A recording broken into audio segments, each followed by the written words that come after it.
It's a beautiful Wednesday, October 29th, and you're listening to the Oklahoma Breakdown with Ikard and Lehman, presented by Riverwind Casino. Riverwind is Oklahoma City's premier casino experience, and there are so many reasons why Riverwind is consistently voted OKC's #1 casino, but it all starts with their amazing variety of gaming thrills and excitement. Riverwind's beautiful, award-winning environment plays host to more than 2,800 of the latest electronic games with a huge selection of table games, including blackjack match, roulette, and Teddy's favorite, craps. No matter what your game, Riverwind has it in spades and hearts. And to learn more about their gaming promotions and entertainment options, all you got to do is visit riverwind.com. Riverwind Casino, always a good time. And Ted, before we start the breakdown of what we're watching for in OU Tennessee, got a few serious things to hit. First, we had some people reach out, and we'd like to dedicate this podcast to Sergeant Thomas Duran and his family. That's the El Reno police officer that was tragically killed. Thinking of him, his family, and the entire El Reno community. Yeah. Gosh, you hate to see stuff like that. And you forget it's a dangerous, dangerous job. And those guys are out there putting it on the line. So yeah, just really tough for everyone. Obviously friends and family, but like you said, the entire community. So thinking of everyone out there in El Reno that has affected. And then this episode has an interview with Ben McKee. It's fantastic. He covers Tennessee for 24/7 Sports over at Go Vols 247. And you'll see, this guy knows that roster inside and out. It's very impressive. But Ben is also, he's currently going through cancer treatment. And those of you that watch this podcast on YouTube or on Spotify video, that will be clear. But I just want to encourage all of y'all to reach out to Ben on Twitter and let him know he did a great job on here, but also let him know that all of Sooner Nation is thinking of him and praying for him and his family, because he's got 2 little kids, and it's got to be a really, really difficult time for him and his family. So his Twitter is at Ben McKee 14. So reach out to him, let him know he was great on here, because we are bombarded with negativity. It feels like all the time now, Ted. Yeah. And I think it's important to put some good out into the world. And I think this is a good opportunity for us and our listeners to do that with Ben and what his family is going through. Yep. Totally agree. He's awesome, by the way. Like you said it, knows the roster inside and out, what he had to say about, I mean, we probably could have had him on the pod for an hour and a half and learned every single thing about every guy on there. He was fantastic. So, yeah, let him know. Always a tough deal, but we step up and do that around here whenever we need to, and that would be awesome. So his Twitter is at Ben McKee 14. So let him know he was great, and let him know that we're all thinking of him. Okay. Into what we're watching for OU Tennessee. Ted, first of all, as frustrating as the Ole Miss loss was, what a tremendous opportunity for this team to bounce back and show the entire country who they are. You couldn't ask for a better opportunity. Yep. And all eyes are going to be on Neyland Stadium on Saturday night. We got a night game. The atmosphere is going to be incredible, but I know it's very difficult after a loss. We feel like we've regressed, and the rest of the season's going to be a disaster, but I think this team's going to respond, and what an opportunity. It's going to be electric there. I've never been there. I am pumped to experience the best of what Neyland Stadium's got. I cannot wait. Dark mode, the whole thing, man. This is going to be awesome, but, and this will sound stupid, You have to go play well to walk out of Knoxville with a win. No doubt. You got to No play doubt. clean. We cannot beat ourselves. Correct. So let's get into what we're watching for. OU's defense against a very potent Tennessee offense. Ted, what are you watching for? Yeah. Personnel wise, all the way around, really good. Quarterback, running backs, offensive line, skill position guys, tight ends. They don't have a weakness. I think they are incredibly strong all the way across. They're deep, um, explosive plays. Um, I think that their offense operates very smoothly, very efficiently, and it's going to be a huge challenge for us. I wanted to ask you something because you played for Heupel and you know him well. And I wanted to ask you about what he typically did for like what I always call the first 15. That's kind of the West Coast offense still, like your scripted early game stuff that you've game planned. Was he always, was that something you guys always did? Was that an emphasis in his? I mean, I know they run a different offense, and what you guys did is different than what they do now. He's evolved pretty much completely, but was that something that he was big on? Yes, and that's why they're so good at the start of the game. Yeah, and it's really interesting to me when they come out on the first series. They obviously they love to operate with tempo, but you'll get some you'll get like screens, you'll get some variances in the run game, you'll get some different route schemes. But what I've noticed is after the first, series, two series, they narrow what they do. As the game goes on, they narrow what they do, whether they're having success or not. They settle into the game and pretty quickly they get right back to who they are. So you have to be able to absorb that first wave that they bring at you. And if you can, they trim what they do and just get down to a handful of things.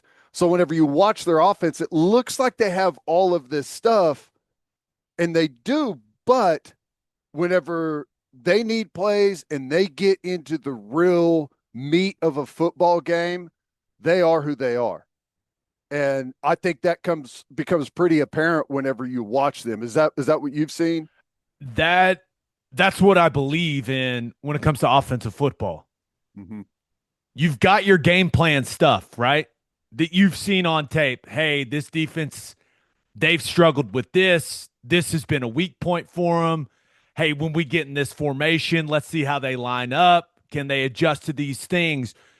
The early in the game is okay, let's get them with stuff that we've seen as weak points throughout the season. But the bottom line is, as an offense, you can't do that all game long. You got to get to your base stuff, Mm-hmm. the stuff that you're best at. Like his offensive philosophy is my offensive philosophy. Attack the opposing defense with things you've seen on tape, but ultimately the game is going to come down to you executing your base stuff. Yep. And you can do it out of different shifts, different formations, different presentation.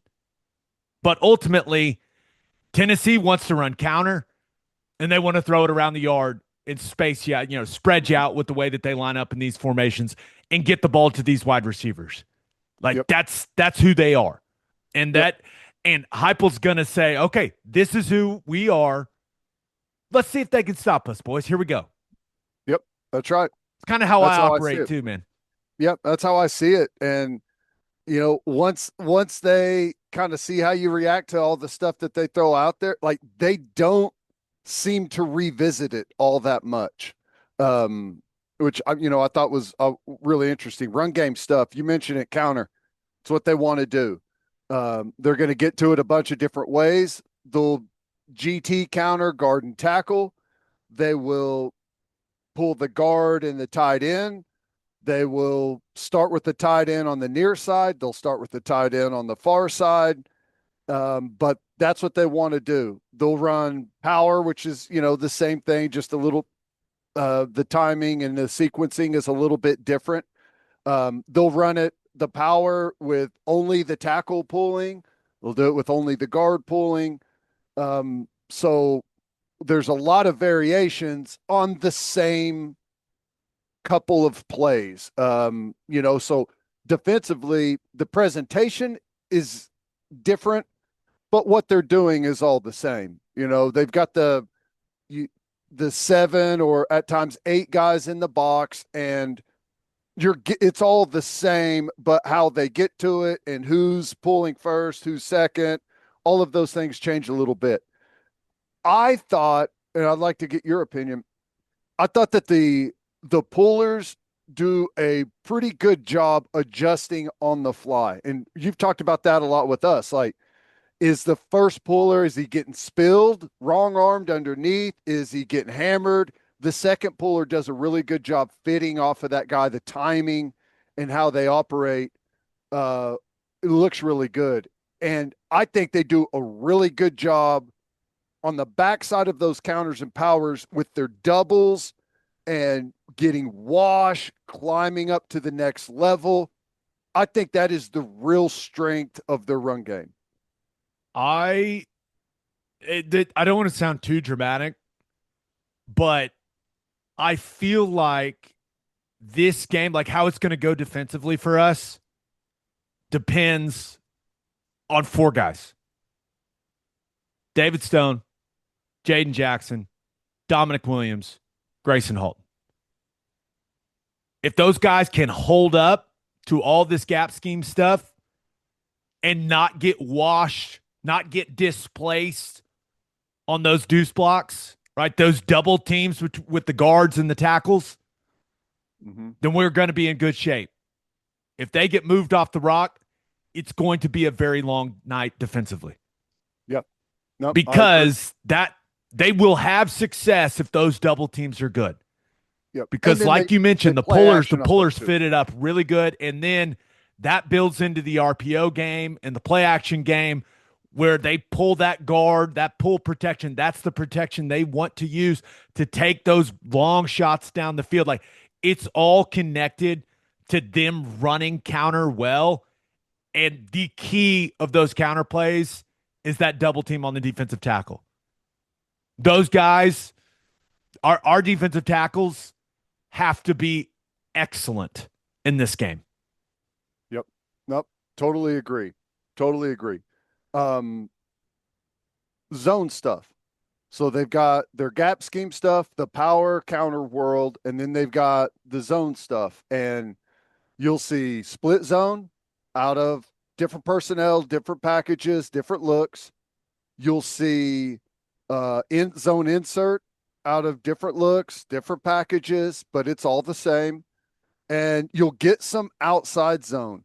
I thought it was interesting that play that we got the safety on against Ole Miss, the kind of outside zone with the tight end starting in the far position or on the backside and searching all the way to the front side. You'll see some of that. How'd that go for us? Not great. No, but that's a play that Tennessee and Mississippi State both run. Yep. And they run it pretty well. But yes, that zone insert. They have a lot of different variations of how they get to the zone insert concept. Yep. And so here's what I think their gap scheme game, the counter and power game, is what they are best at.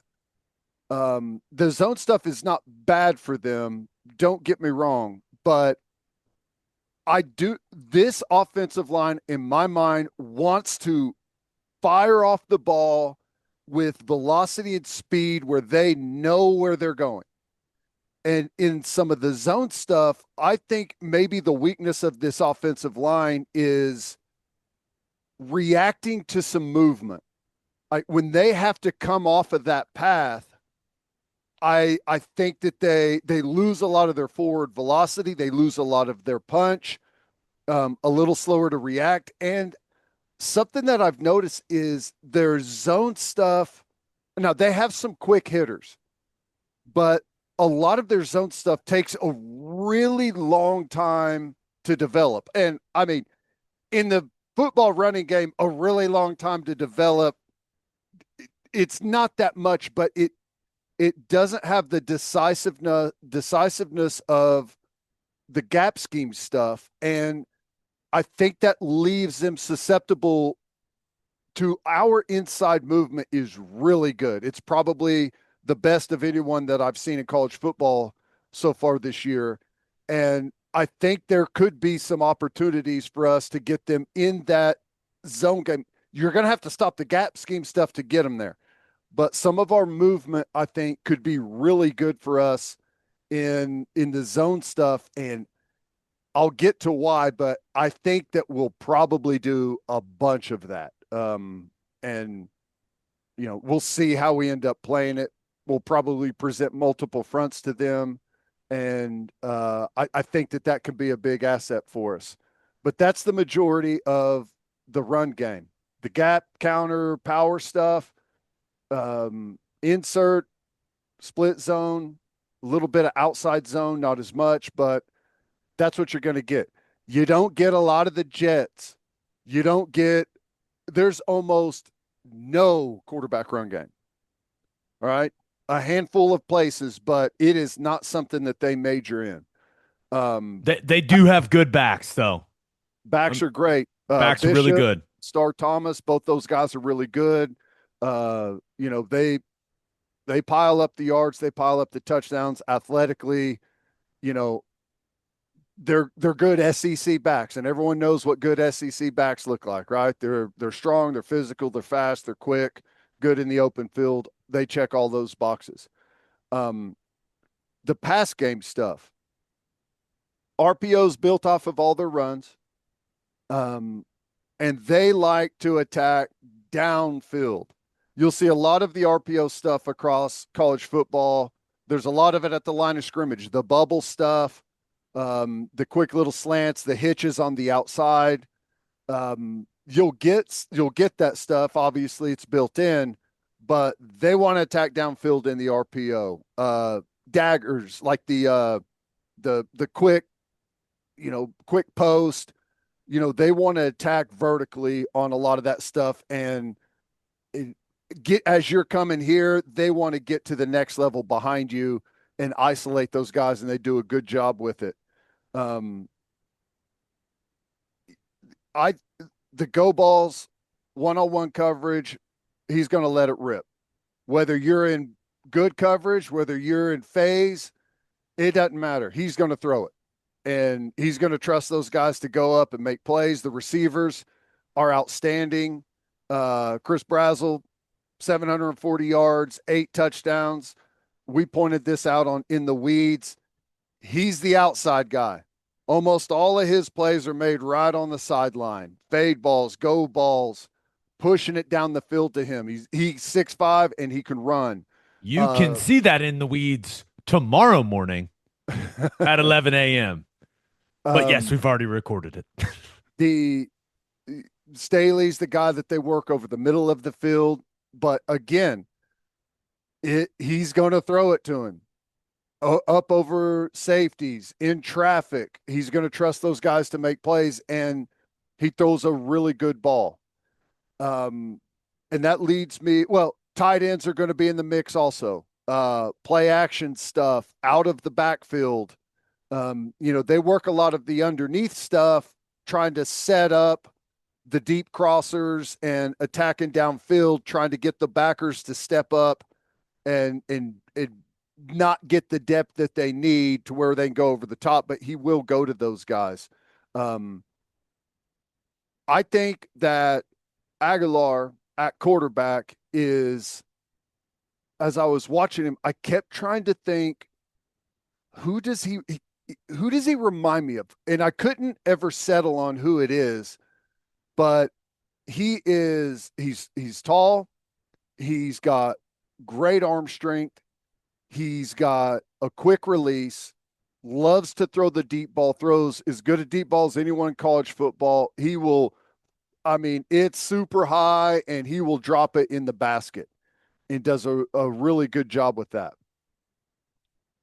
But the more I watched him, I started to kind of figure out what his game was. As I watched early, I was like, man, he's really good with his eyes, holding the safeties in the middle of the field. Um, the backers underneath that are reading his eyes. He does a good job leading them in different directions and then throwing it behind him or throwing it to the opposite side of where his eyes are. Tell me if this makes any sense to you.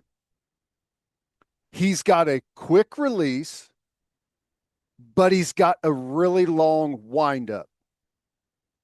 Okay. Here's what I mean by that. His throwing motion is really quick. Okay. But it is almost exclusively timing and rhythm. He is going where he's going with the football. But there's he always throws from good footwork. But there's like a long lead in to where he's going with the football, to where his footwork, he's setting up his throw and then he throws it. So if you watch him, the release looks quick, but he's setting his entire body up to make that throw really early in the snap. And I thought that was really interesting. And as I watched more and more of it, his strength is the deep ball, the timing stuff. Like that's what he wants to do. When he has to read it out, say they're running the star route where you get the outside guy runs a little snag, get open, you've got a swing route, and you typically have like a slant or an in breaking route behind it. And he's got, okay, if they cover the star, boom, I'm going to the swing. If the inside backer, the hook player steps up, I'm throwing the slant or the spear in behind it. He doesn't do well there. He wants the full wind up into his throw, and that's where he's the most accurate. Now, because he's winding up and he's setting his footwork up to make that throw, his adjustment isn't, I'm going to throw it to the swing or to the other guy because of how they played it. His adjustment is where he puts the ball. All right, it's going there. He may lead you. He may throw it a little behind you so you don't run into a guy. He may throw it low to keep you from getting hit, but that's where he's going. He's going there. And he has this long setup with his feet to deliver it there, which this is going to tell the story of the football game to me, because whenever you watch his stuff, and I'm speaking, the majority of my study was the Alabama and Georgia game, not because they're similar to us defensively, but I want to see who they are in the tough moments, in tough games. Game is tight, they're behind. What does it look like then? And you get almost, there's hardly any off-platform throws. He doesn't scramble around in the pocket, which they do a really good job protecting him, which is a big part of it. I think their offensive line is really good. But we have struggled whenever, like, we defend the play really well.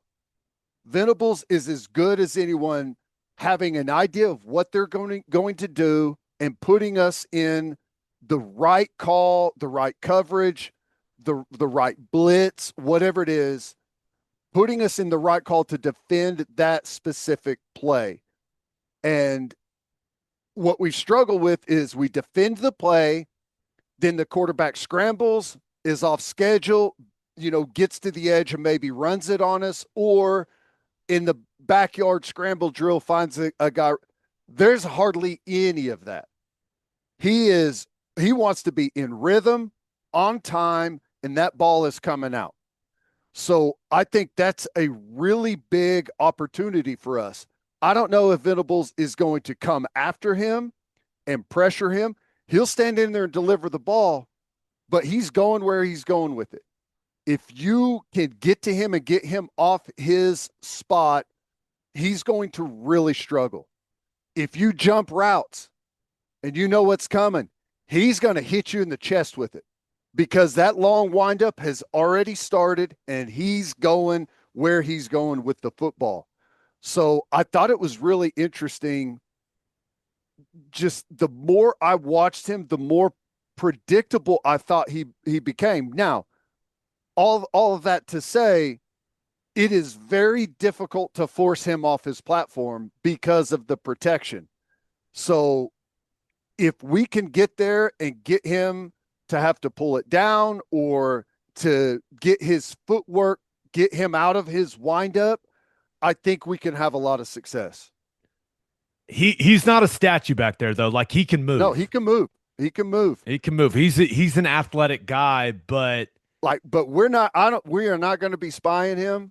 He is not Chambliss, and he's even Arch. Like I don't think Arch is not a guy like Chambliss, but he beat us by getting out of the pocket and then making throws down the field. That is not Aguilar's strength. He can do it, but some quarterbacks want to get to that, and other quarterbacks, when forced to get to that, can make plays. He's a guy that, when forced there, can make plays, but that's not the world he wants to live in. Makes sense, man. So you think we can bait him into throwing us one or two, preferably three? Yes, I do. Okay. I really do. And I think that this is the type of offense that I think we would prefer to defend. Not a backyard football guy. A backyard football guy is very hard schematically. Like we are good schematically, fitting the run, playing the route concept.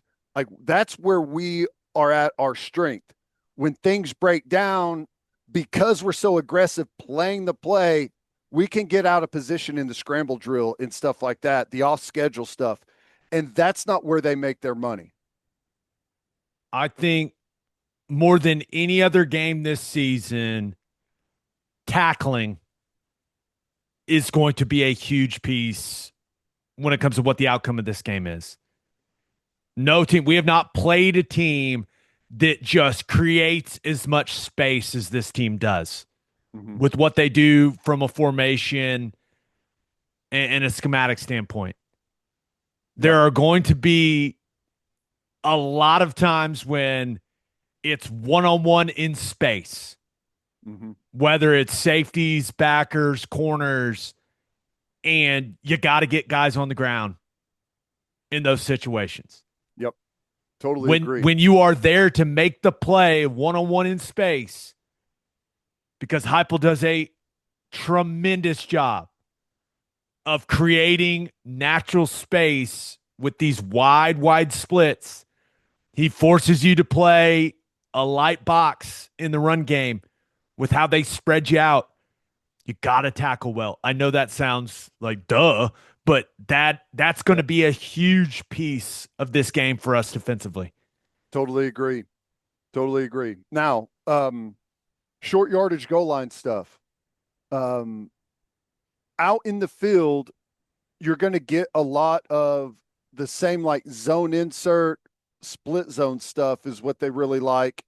The counter and power stuff's always the same, whether it's short yardage or not. But the zone stuff, I feel like they wedge it.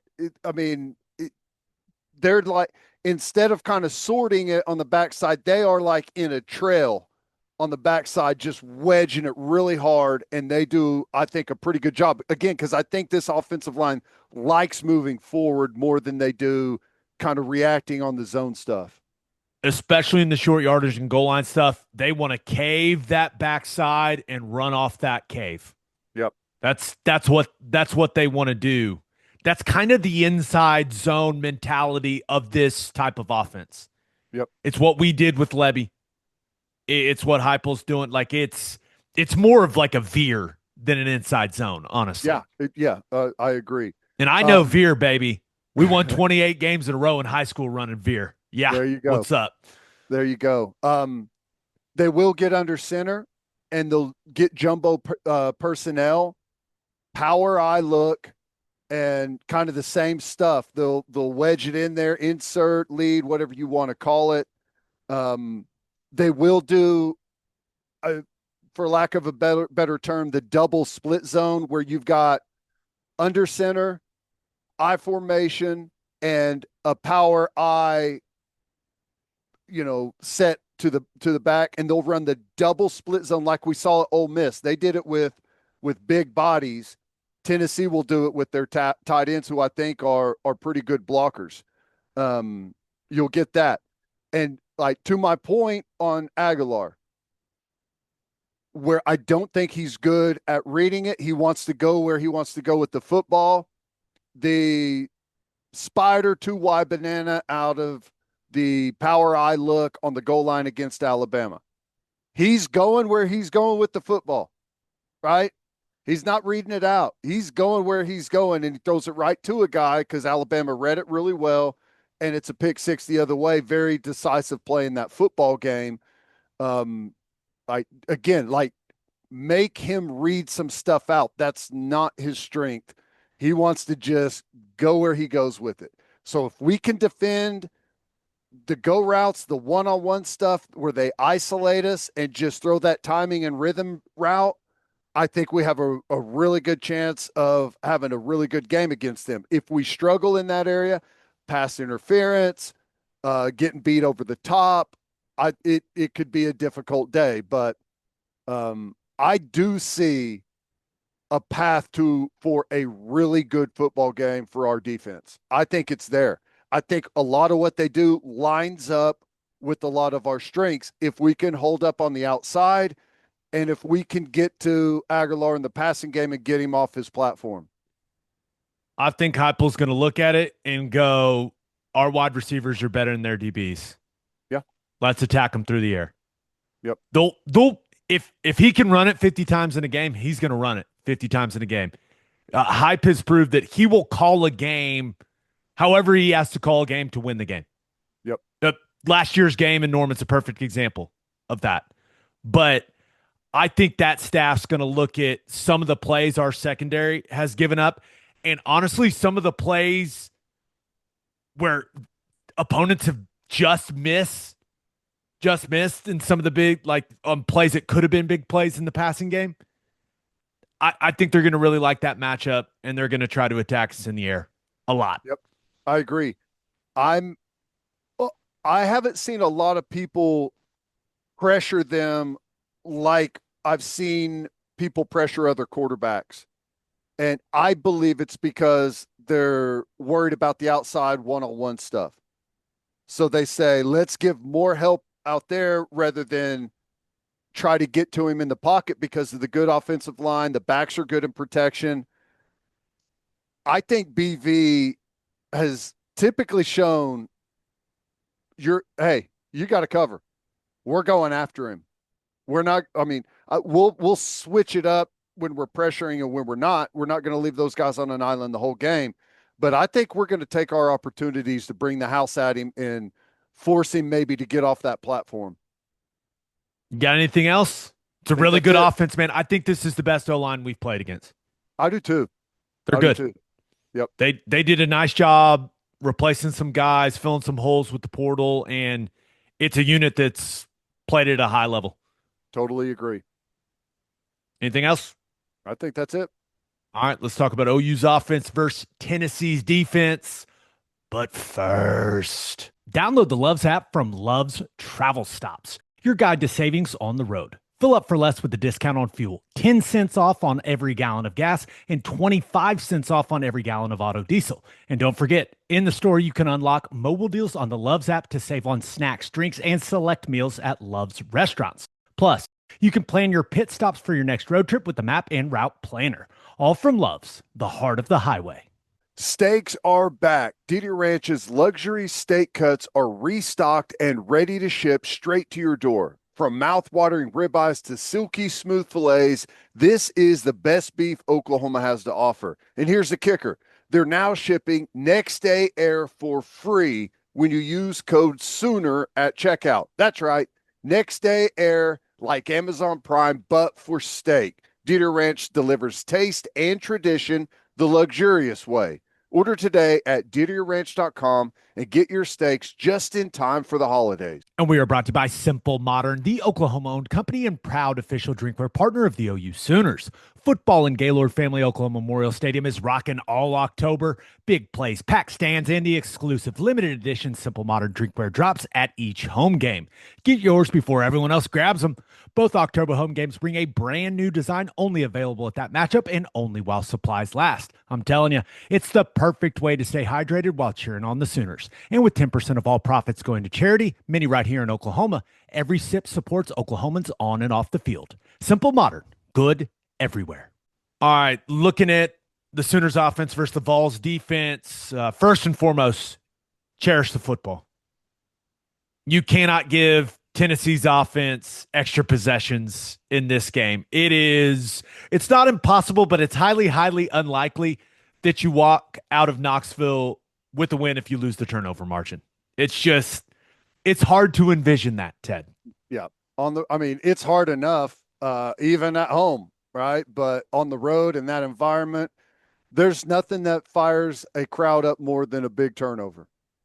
I think Tennessee is not the best defense that we have played. I think the best defense we've played is Texas. But I think everything that goes into this game, like everything you have to handle as an offense, this is going to be the biggest challenge of the season for this group.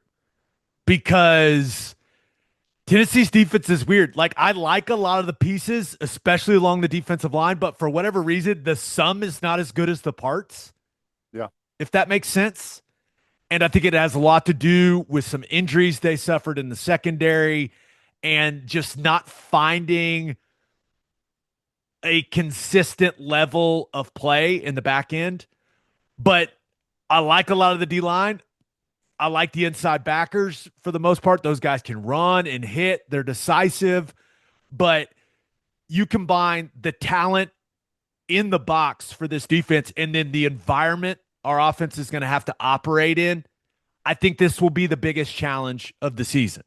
With that being said, a lot of teams have racked up yards and points against this defense. Yep.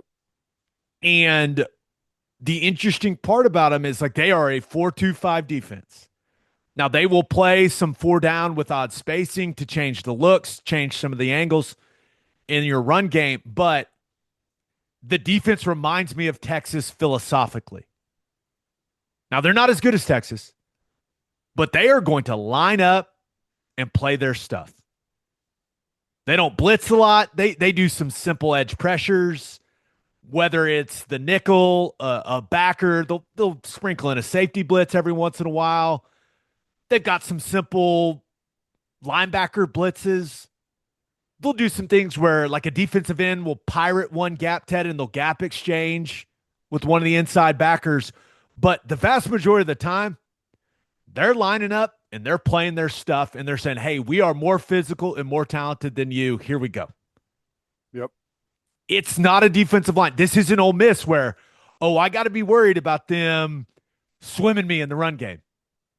It's not what they do. They're not going to jump around blocks. They'll twist away from the back every once in a while just because of the tendencies of college football offenses when the back is offset. Like, hey, let's try to mess them up and twist away from the back. So you'll get some of that, but for the majority of the game, it's going to be guys playing the gap that they're lined up to play and just saying, all right, this is a physical fight, and we think we're more physical than you. And to their D-line's credit, they play with good pad level and good technique. Good push, yeah. And I think the key to OU's offense finding success on Saturday night is the offensive line. It all starts up front. I know that There's a lot of discussions about John Mateer and his decision making. I expect him to bounce back in a big way. But I think this game comes down to our offensive line versus their defensive line. I do, because if you can control their defensive line's impact on the game, they have not been very good or very consistent in the back end of their defense. The further you get away from the ball, it feels like the worse they are, right? That's how it feels to me. Yep. It feels like the D-line's the strength, inside backers solid, and then they got some issues in the secondary. But so the number one key to OU winning this game is handling the environment, right? Operating smoothly, communication along the offensive line, quarterback to wide receivers, like all that stuff. Communication is key. But I think the O-line playing it at a high level and just allowing our athletes to have the ball in space will be huge, because they have really struggled tackling in space. They miss a lot of tackles. Their secondary misses a lot of tackles, man. So if you can create space in the running game, create space in the passing game, and get our best players the ball in that space, I feel good about things, man. But it all starts up front. If the offensive line plays well, we're going to move the football and score some points. If they do not, it's going to be a long night at Neyland Stadium. Yeah, I agree with you. And I also think, I'm curious what your thoughts are, if the offensive line plays well and does a good job on their defensive line, I kind of feel like this matchup is really good for Mateer and what he has, like, if he's trusting the offensive line and has time to throw it, or just wants to pull it down. If we run them off in some stuff, we block the defensive line, they don't pressure us. I think he can get out in space and make some things happen either in the passing game or with his legs. Yeah, I mean, he's going to have to do some of that stuff. But I think the run game's the key, man. Now, their defensive line, heavy, physical, good technique, good pad level. I like 20 a lot. I like 51 a lot. I think 90 is versatile and gives offensive tackles problems when they play him at defensive end because he's such a powerful player. But we should be able to find success in the run game. Yeah. That if the offensive line plays with great technique and great physicality and great velocity, you should be able to find success in the run game. Now, they are physical and gap sound, but that they have, when they have played good offenses, they've given up yards and points.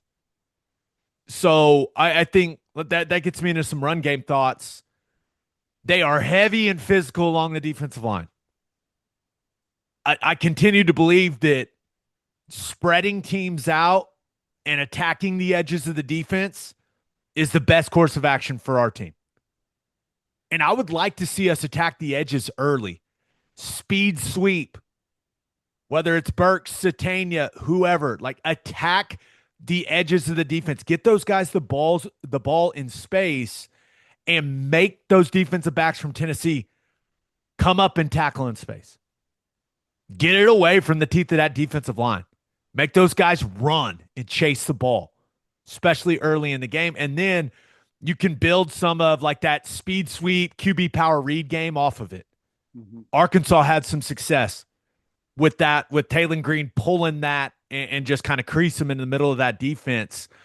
I like swing screens to the wide receivers, swing screen to a free releasing back, like that type of stuff. Get the ball outside and make them tackle in space. Bubble screens, as simple as that. Like, make them get off blocks and tackle in space. I think that has been a weakness of this Tennessee defense. Now, just traditional run game wise, I like getting the tight end out of the core, spreading them out, and seeing what type of box you get. I think that'll be interesting. I think early if you remove the tight end from the core, are you going to get a 6-man box? Or are you going to get a 5.5 or like 5-man box look?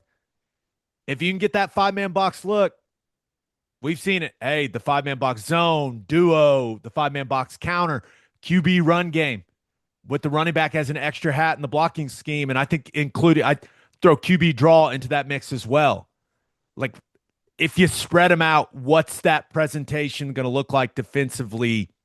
If it's a 6-man box, well, they're going to play a 6-man box to the tight end in the core, so might as well bring him in and have an extra blocker, you know?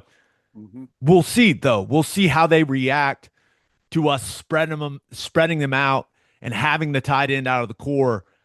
I have seen a lot of teams have a lot of success running it into their 6-man box with the tight end in the core. And now we still need to avoid having Helms or Canick in line at the point of attack against their edge guys because they're physical, and I don't think that matchup's going to go well at the point of attack. But get to what is work. Split zone, the wide split zone, zone insert, getting our tight ends on their inside backer type bodies. I do think GY counter, it's interesting. Their offense runs an incredible amount of counter, and their defense appears to struggle with GY counter. Now those backers are super aggressive. They see pullers, they fly over the top. They've been creased kind of on some of these cutbacks in counter. So I think counter is good, but I could talk about all the schemes and all the formations I want in the world, but it comes down to OU's offensive line being really physical and playing with great technique and winning their battles at the point of attack. If they win their battles, then we're going to have some success offensively, because if you can run it successfully into a 6-man box, eventually they're going to say, hey, we don't like this, and they're going to bring that 7th element in, and then that opens a lot in the RPO game and the play action game and just the drop back pass game. Mm-hmm. You're going to get some more coverages to where you think you can attack some one-on-one matchups. But offensive line's got to play well, man. And when they're double teaming, whether it's zone or the gap scheme stuff, you have to secure that defensive lineman first and foremost. But their backers, when they read run, they are coming to play. So you better be ready. Especially, I would expect Arian Carter, number 7, to play. He didn't play a week ago. He's their best inside backer. I'd expect him to play, but when they read run, they're coming, man. Yeah. So you got to be ready. Yep. I think to build off of that, some of the play action stuff with the pull protection would probably be pretty good against them. And I kind of think, like you said, the offensive line has to do their thing. But I would kind of like to use Tennessee's splits. They go all the way to the sideline to really spread that secondary out. I mean, I think some wide split for us would be really good too. Just to, it helps isolate the secondary players some, and like you can RPO off of that with those backers quite a bit, in the run game. Whenever you've got it spread out, I think you could attack them in some of those areas. No, I'm with you. We'll see if we do it. Now, a couple more run game thoughts. If we're going to run trap ever, this is the week. They at 3 technique, they fly off the football. Yep. And I've seen a couple teams. If you're willing to run trap, you can crease them right down the middle of their defense. 51. That's what 51 loves, to just fly right up the field. Yeah, he's coming off the rock, physical, but they run to the ball, which is what you want from your defense, right? But sometimes they are not disciplined on the backside. So I wouldn't mind us sprinkling in a reverse early in this game to just say, hey, guys, maybe you need to slow down. Mm-hmm. Maybe you need to slow that pursuit down just a little bit. One run formation I really like, and it's something that I talked about going in the Ole Miss game, but 3-by-1 with the trips, wide receiver trips, and then the single receiver side being a nub tight end. They get a corner in the fit. The safety is at like 10 or 11 yards. you got to attack those dudes, man. If that's how they're going to line up to 3-by-1 with the nub tight end, whether it's QB run game, because the QB run game's really good in that formation.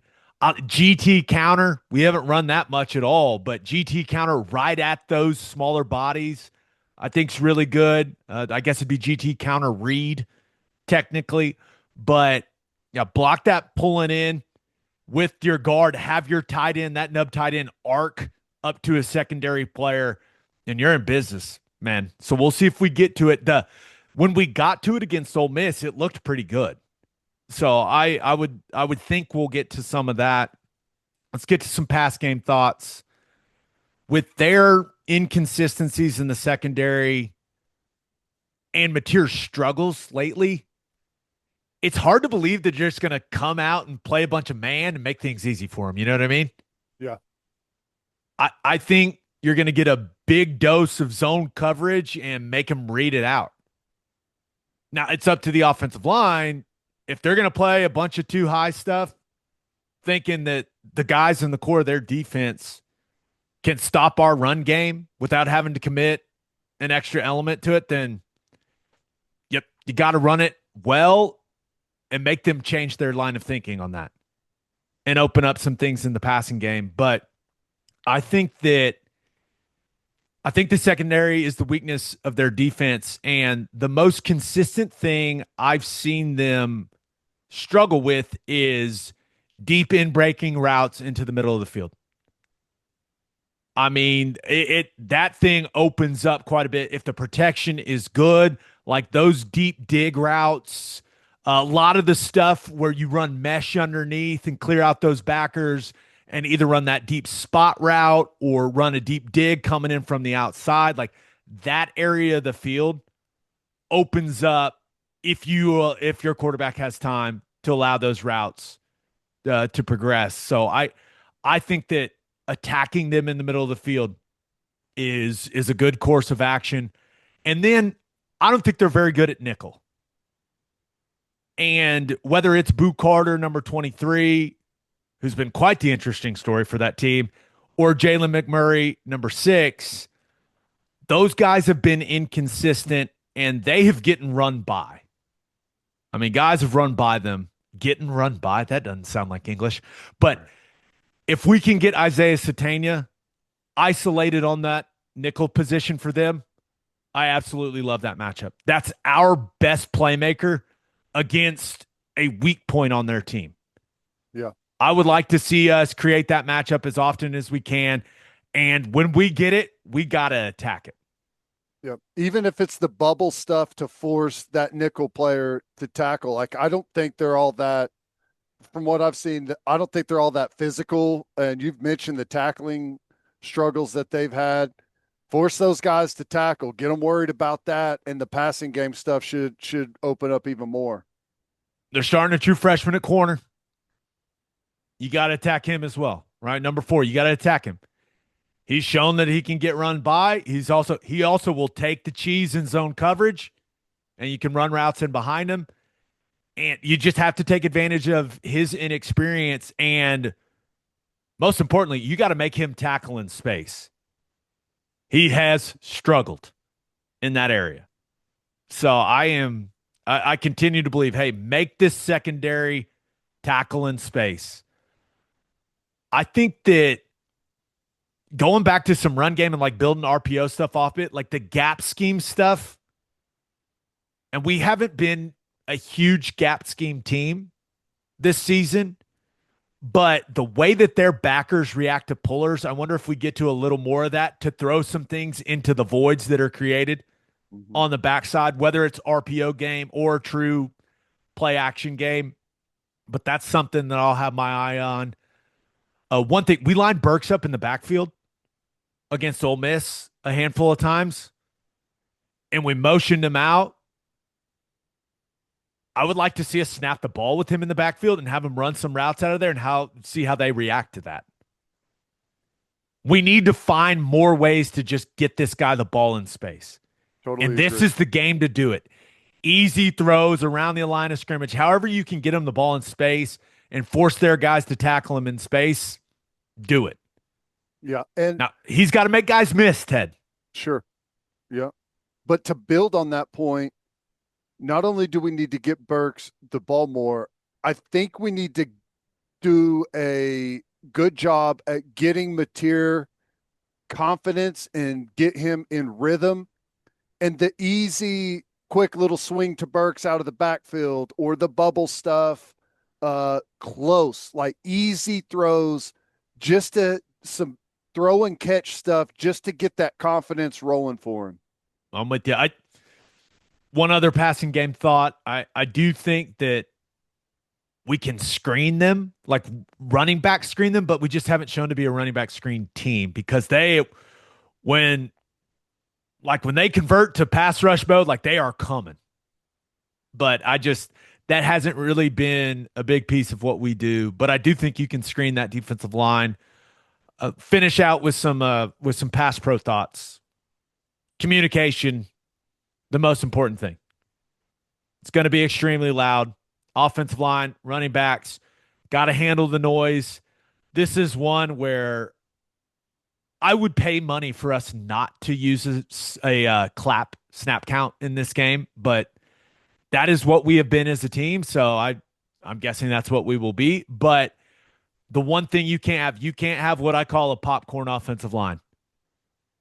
One guy moves, next guy moves, next guy moves. Everyone, you gotta hear the clap. You gotta time it up. You gotta get off at the same time. It can't be pop, pop, pop, pop, pop. That will not go well. Now, they don't have anyone that you look at him and you go, oh man, that guy's just a demon as a pass rusher. But they got a lot of guys that are really solid. They're interior guys, they're power rushers, and they collapse the pocket at a pretty decent level.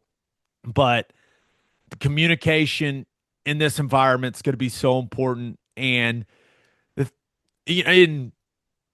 until you get to 3rd and long, we'll talk about their 7-up look and some of the things they do. They're for the most part just going to be a 4-man rush. 19, he's got some nice tools off the edge. He looks strong. He goes speed to power well, like 90. I think 90 on Michael Fasusi is going to be an interesting matchup. Like, Fasusi better get his pads down. I've talked about how he plays a little too upright for my liking. They're going to test that with 90. They're going to think that 90 can bowl him straight back into Mentier's lap. Mm-hmm. And it's up to him to prove that that's not the case. 29 is a young edge rusher, but he's shown some tools. He kind of looks like James Pierce physically from a year ago. He's not close to being that, but he looks like he's got a bright future. But for the most part, it's going to be a 4-man rush with some twists in passing situations. But their 3rd and long stuff is good. Now, they've shown 6-up with linebackers over the guards. They've shown 6-up double mug. I would expect them to get to that and try to pick and twist us out of that because we've struggled with that throughout the season. But they've shown bear with just a backer over the center, and they will twist out of that. But their go-to in 3rd and long is 7-up. And the interesting part is they don't line up in it. They're going to let you get in your formation, and then they're going to shift into it. So you have to use double cadence if you're OU in these 3rd and long situations so that you can see what the picture is going to be with that 7-up look, and then you can communicate. So you got to operate quickly early on 3rd downs. So we need to know what we're getting to from a route concept standpoint on 3rd down. We need to get lined up on the ball. We need to clap, and they're going to shift, and then, okay, let's sort everything out. But they do a lot of stuff out of the 7-up look. They'll bring all 7 and play 0. They'll bring 6 and drop a guy out. They'll bring 5 and drop 2 guys out. They'll bring 4 and drop 3 guys out. They'll bring 4 and twist. They'll bring 5 and twist. Like, they do a lot out of it. So the communication, the technique has to be great. And especially if they bring all 7 and we're in 6-man protection, John Mateer has to know who's the unblocked guy. and he's got to float away from him. If we're in 3rd and 8, 3rd and 9, like that guy's going to be on you quick. So in order to run routes to get down the field a little bit to try to go pick up first downs, he's got to float away from that unblocked guy. And we need to design routes knowing, hey, that's who we're leaving unblocked. If he's floating left, we need to give him some stuff with his vision to the left side.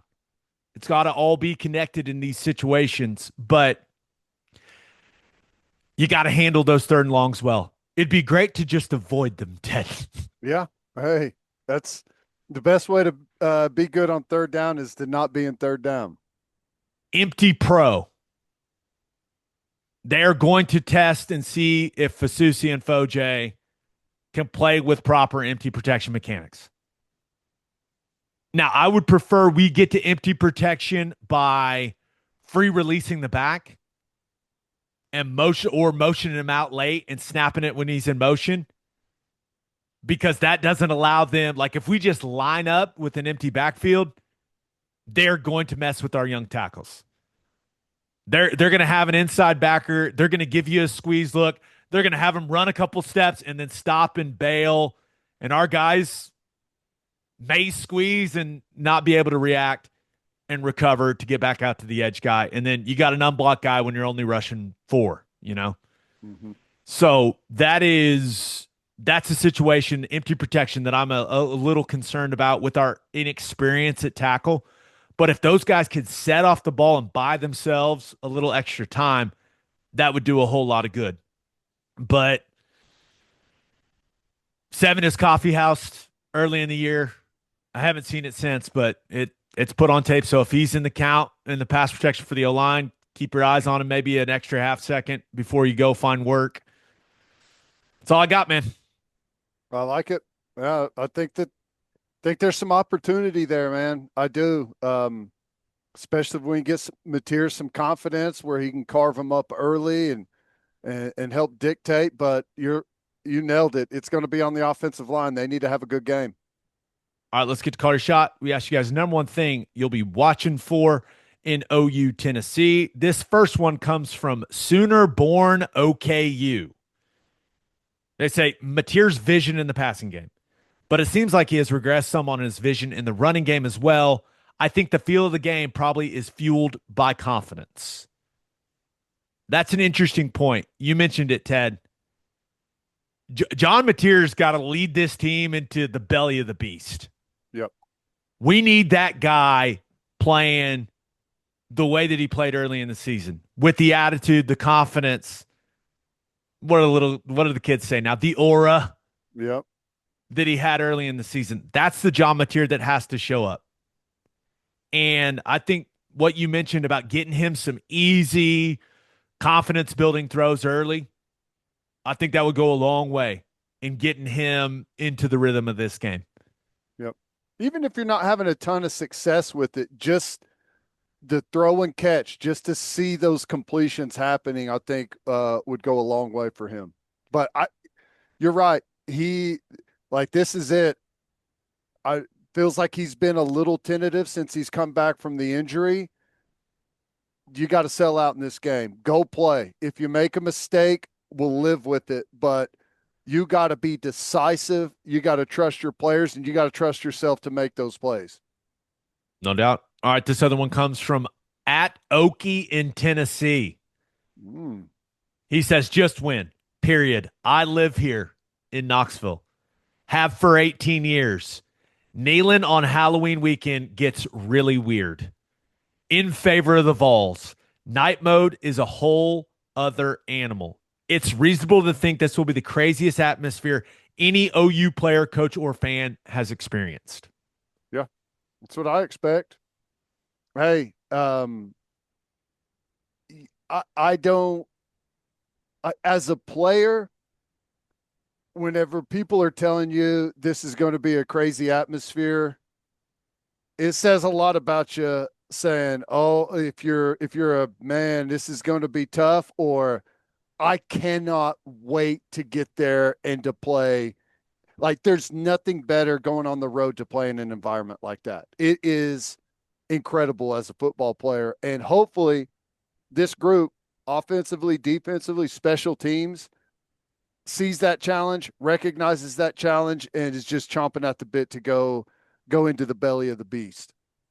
This is something that you and I have talked about, not on here, but we've talked about. Like, I don't know what it says about us. I don't think I've been more excited to go call a football game than this one. Oh no, it's gonna be a lot of fun. I I cannot wait.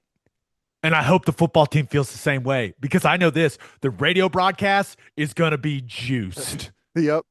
Yeah. We will be thriving. We will be feeding off the energy of this crowd. Let's get weird, Knoxville. Sign me up. Come on. Yep. And I think and I hope that whenever you know it's going to be like that and you show up and it's exactly as you expected, pregame warm-ups are going to be like, it's not going to be an 11 a.m. gloomy and let's go, guys, let's create some energy. Like, I think considering the circumstances and where we're at right now, I like that our guys are going to see that, and you have no choice but to respond. The adrenaline's going to be there. Guys are going to be amped. I actually think that is what we need currently. I'm with you. We see juice from the defense all the time. Wouldn't mind seeing see the offense be a little more animated, you know? Yep. Maybe stir it up in pregame a little bit. Something, a little something. Yeah. I know what I'm getting from Kip Lewis in that defense. Like, maybe someone on offense, hey, let's mix it up a little bit, get the juices flowing. Just saying. I like it. If it's got to be the radio crew, we'll do what we got to do to help the football team. Just let us know. Hey, we could stir it up on the sideline too, right? We know quite a few members of the other team staff. Maybe we'll stir that pot. What's up? There you go. I love it. Can't wait, man. All right. Hey, reminder. You're about to hear an interview with Ben McKee. Make sure you get on X and send positive vibes Ben's way. His Twitter handle is at Ben McKee 14. But here he is breaking down the Vols. Get your notepad out. Yeah. If you want information on Tennessee, get ready. But first, Schwab Meat has been smoking the highest quality meats, hot dogs, and sausages in OKC since 1912. Go to schwabmeat.com to order any of Schwab's outstanding products and use promo code OKBreakdown for free shipping on orders over $75. Schwab dogs are iconic. I like to keep it simple. Just a bun, dog, mustard, ketchup. Also, the jalapeno cheddar smoked sausage is ridiculous. schwabmeat.com, code OKBreakdown for free shipping on orders over $75. Schwab Meat, the official hot dog of game days. With ice cold beers, great food, and TVs all around, Pub W is the perfect spot to catch OU football and NFL Sundays. Pub W has been voted best happy hour 3 years in a row and serves brunch Saturday and Sunday mornings until 2 p.m. You can enjoy classics like chicken and waffles and their steak breakfast burrito, as well as unique dishes like the Big Country Benedict. Plus, brunch berries, mimosas, and espresso martinis. Visit pubdub.com to find a location near you. Pub W, good food, good drinks, good people. Insurica's launched a new digital agency introducing Insurica Direct. Whether you're in Oklahoma or anywhere across the U.S., they've got you covered. From small business insurance and health insurance for your employees to insurance for individuals like home, auto, and even Medicare supplements. Insurica Direct's got it all. Start your journey today at insuricadirect.com. Remember, at Insurica, we specialize in you. It is our pleasure to be joined by a man that does a fantastic job of covering the Tennessee Volunteers over at Go Vols 247. Ben McKee is in the house. Ben, how we doing, man? I'm doing great. It's easy to be great when we've got the matchup that we have on Saturday night in Neyland Stadium. It's going to be electric and easy to get the juices flowing on this Monday with that around the corner. So I'm doing well. Hope y'all are as well. Black unis. Here we go. Are they doing like a blackout in the stadium or anything, or is it just the uniforms? Just the uniforms. Okay. I'm I don't think the weather's going to be great. I think we're going to get our first kind of cold front coming through the end of the week. So folks will have jackets and sweatshirts on, and the black jerseys are very popular. A lot of people have bought them, so maybe a blackout by default with the gear that's going to be worn, but not one that's intentional. Where do we start with this team? Do we start with Joey Aguilar in this offense? Like, it feels like that's clearly the strength of the team, and it seems like the little QB trade you guys did with UCLA has worked out very well. Are you asking as a Tennessee fan, or are you asking as an Oklahoma fan that wants to know what they should be worried about most? Give me all of it, Ben, because it seems like Aguilar is operating Heupel's offense at a very high level. Well, I ask it that way because if you turn on Knoxville radio today, it's all about the defense and how terrible the defense is. Everybody's very concerned about the Tennessee defense right now, but Joey Aguilar coming off of, I think, probably his best performance of the season. I say probably because he was going up against the Kentucky team that is down and out right now, and Mark Stoops may not have a job here in a couple of weeks. But man, was he crisp and just throwing darts around the yard. He was clicking on all cylinders, and it was good to see if you're a Tennessee fan because by the way he had performed up until the Alabama game last week, he struggled in that Alabama game. Just missed some throws that he had not up until that point. Took a nasty hit early in the game where his neck kind of looked like it got jammed, and just didn't seem like the same guy after that. Of course, he had the big interception for the pick six right before halftime that everybody saw. So he wasn't bad at Alabama. He just wasn't as good as he had been. So to see him bounce back against, I say Mark Stoops may not have a job here in a couple of weeks. That Kentucky defense is still pretty solid. Mark Stoops hangs his hat on the defensive end, certainly in the secondary. So for him in the passing game to play as well as they did, I thought that was a good sign just in terms of being able to bounce back from the frustrations of the Alabama loss because the offense was not itself in Tuscaloosa. But Joey Aguilar's been everything that Tennessee could have dreamed of, and maybe even more, maybe surpassed what they could have dreamed of. I mean, he's been better than Nico Iamaleava this season, and you can say that objectively. And I think more importantly, he's rallied his teammates. I don't know that the leadership was bad last season for Tennessee with Nico at quarterback, but it wasn't what it needed to be. And he was a young guy, so give him some grace. Credit to him. It seems like he's rallied UCLA a little bit. But Joey's an older guy. He's been around the block, and his teammates adore him. And you try to get him to talk about his journey, his story, how well he's playing, and he just – it's almost like he refuses to talk about himself. He just wants to talk about his teammates, and that's been the case since he stepped foot on campus. And it's pretty remarkable how well he's playing. I haven't checked the updated stats. I believe he's leading the SEC in passing yards, and the guy got here at the end of May. And it's pretty incredible. And he's been working with a receiver room that needed to take a step forward this season as well after they performed poorly last year. And for them to be clicking the way that they are after their starting quarterback got here at the end of May is pretty remarkable. And really, I think something that will pick up in the offseason is folks will really start crediting Josh Heupel for his ability to develop quarterbacks and give his offense a little more credit, because that was a hot topic coming into this season with guys like Joel Klatt taking their shots at Heupel and his offense for being gimmicky. So it's been on the up and up offensively for Tennessee this season for sure. Well, you mentioned the wide receiver core needed to be better this year, and they've been fantastic. The top three guys, probably individually start almost everywhere in the country, and they spread the ball around to those guys quite a bit. Tell us a little bit more about the top guys, and throw the tight end in there who gets quite a few targets as well. Yes, Miles Kitselman is going to be an NFL tight end, or at least have a chance to be an NFL tight end. Tennessee's a big fan of his. He transferred in from Alabama prior to last season, and Alabama, that was the last year of Nick Saban. That coaching staff just kind of viewed him as a blocking tight end, and he got to Tennessee and right away in last spring just kind of showed that no, he can make some plays as a receiver, and his game has really developed in that area.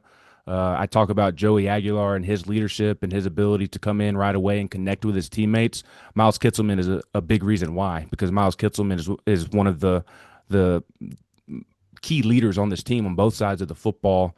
One of the most important voices, and he welcomed Joey with open arms and made him feel comfortable, and that they hit the ground running from a leadership standpoint, and everybody else kind of fell in line. So Kitselman is a weapon. They've got a couple of young tight ends that are exciting as well and have a lot of potential. You saw Ethan Davis make a couple of plays against Kentucky. That was his first game back from injury since they played Georgia week 3. And then they have a pair of freshman tight ends that they think are going to be really good. And Desan Brame from Kansas, he's more your new school tight end in terms of pass catcher. And then there's Jack Van Dorselaer from the state of Texas, who is a nice hybrid of a blocking tight end, but can also make plays as well in the passing game. And he's had some big time blocks on a couple of Tennessee's most critical runs this season. So the tight end room has been just as important as that receiver room. And it really is just as important because Tennessee only plays 3 receivers, essentially. It's Chris Brazzell, it's Mike Matthews, it's Braylon Staley. Part of that is by the nature of the offense. And just that they don't have time to really substitute. They're not going as fast as they did when Heupel first got to Tennessee, because I think the offense has evolved a little bit, and I think he wants to give his defense a little bit of a break at times. But they really only play those 3, so the tight end position has been very important just to give them more weapons. And you see them go multiple packages with 2 tight ends, 3 tight ends. They'll bring fullbacks in addition to going with 2 tight ends, because they only play 3 receivers, and there's really only 3 receivers that they can trust. They don't have great depth at receiver. They've got some young guys that they really like, a couple of freshmen. Rodarius Jackson, he came back from injury last week and made a nice catch. Travis Smith Jr. has been banged up as well. But that's really it. They've got 5 guys that really play, and 2 of them are true freshmen who have been banged up and weren't really playing to begin with. So Brazzell's the vertical threat that they all are in this offense, but he's your taller receiver that can go up and really high point the football, and he's been phenomenal this year. I did not think he was going to be this good. He was disappointing last year after transferring in from Tulane, and quite honestly, I'd written him off, and he's just been fantastic to where guys like Todd McShay are talking about him potentially being the top receiver on the board. And then Mike Matthews and Braylon Staley, they're younger guys. They're in their second year and have really come on this year. Staley's in the slot, your smaller receiver. Mike Matthews is a former 5-star, could play safety if he wanted to as well, but has struggled with drops, been a little inconsistent with that at times, but is really taken a step forward, I feel like, these last couple of weeks. So it's a really talented trio with some youth involved. It looks like the Vols have the law firm of Bishop, Thomas, and Lewis at the running back spot. It seems like a running back by committee approach, Ben, but I think Bishop's the guy that stands out to me with some of the plays that he's made, some of the big explosive runs he's had this season. Like, how has the run game been, and like how has the offensive line performed in the running game? The offensive line's been really good this season. That was a group that was inconsistent the last 2 seasons. When Tennessee won 11 games in Heupel's second year in 22, when they beat Alabama for the first time, and they went to the Orange Bowl and beat Clemson. The Hendon Hooker, Jalen Hyatt year, those skill position players deserve a lot of credit, obviously, but I think the difference in them winning 8-9 games and winning 11 games that year was the offensive line. They were tremendous that year, and they took a step back the last 2, and they've gotten back to, I don't know that they're as dominant as that 22 bunch, but they're pretty dang close, because you've got guys like Lance Hurd at left tackle that's taken a step forward. They went out in the transfer portal and got Wendell Moy from Arizona. He can go from left guard to right guard, but I think their best combination is with him at left guard. Sam Pendleton, a Notre Dame transfer who's been really good at center. And then they've got two young guys, Jesse Perry, who's in his second year as a redshirt freshman. He's way ahead of schedule. And you have some of the current Tennessee coaches comparing him to a guy like Chad Clifton, which is pretty stout comparisons of just how he wants to be a perfectionist and doesn't really make many mistakes. And when he does, he does not make it a second time. So he's been really good for a redshirt freshman. Was at right tackle while the 5-star David Sanders was hurt to start the year. Sanders is back, has been playing well and getting better each week. So the offensive line has been really, really stout this year, and they've got 2 or 3 guys that they could go to off the bench for depth purposes as well.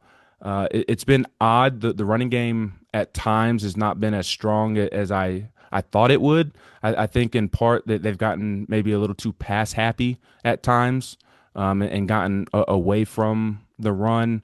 I think you can look at the Alabama game as one of those games where they have, and then the Mississippi State game, they struggled in the first half to run the ball, but then they really got it going in the second half and in overtime and with Deshaun Bishop. So Bishop's a phenomenal story. He's that old school running back from the 90s, the 2000s, and can go back even further than that.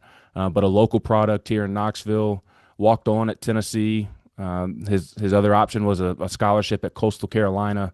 And I guess he's in his third year now, has battled some nasty injuries, but he's on the field. He's completely changed as a person. He's more mature. He's been vocal and open about that. And it's just a lot of fun to watch just because of that old school style that he runs with. I'll tell you that Star Thomas is a lot of fun to watch as well. He doesn't go down easily. He just always seems to make a play when he has the football in his hands.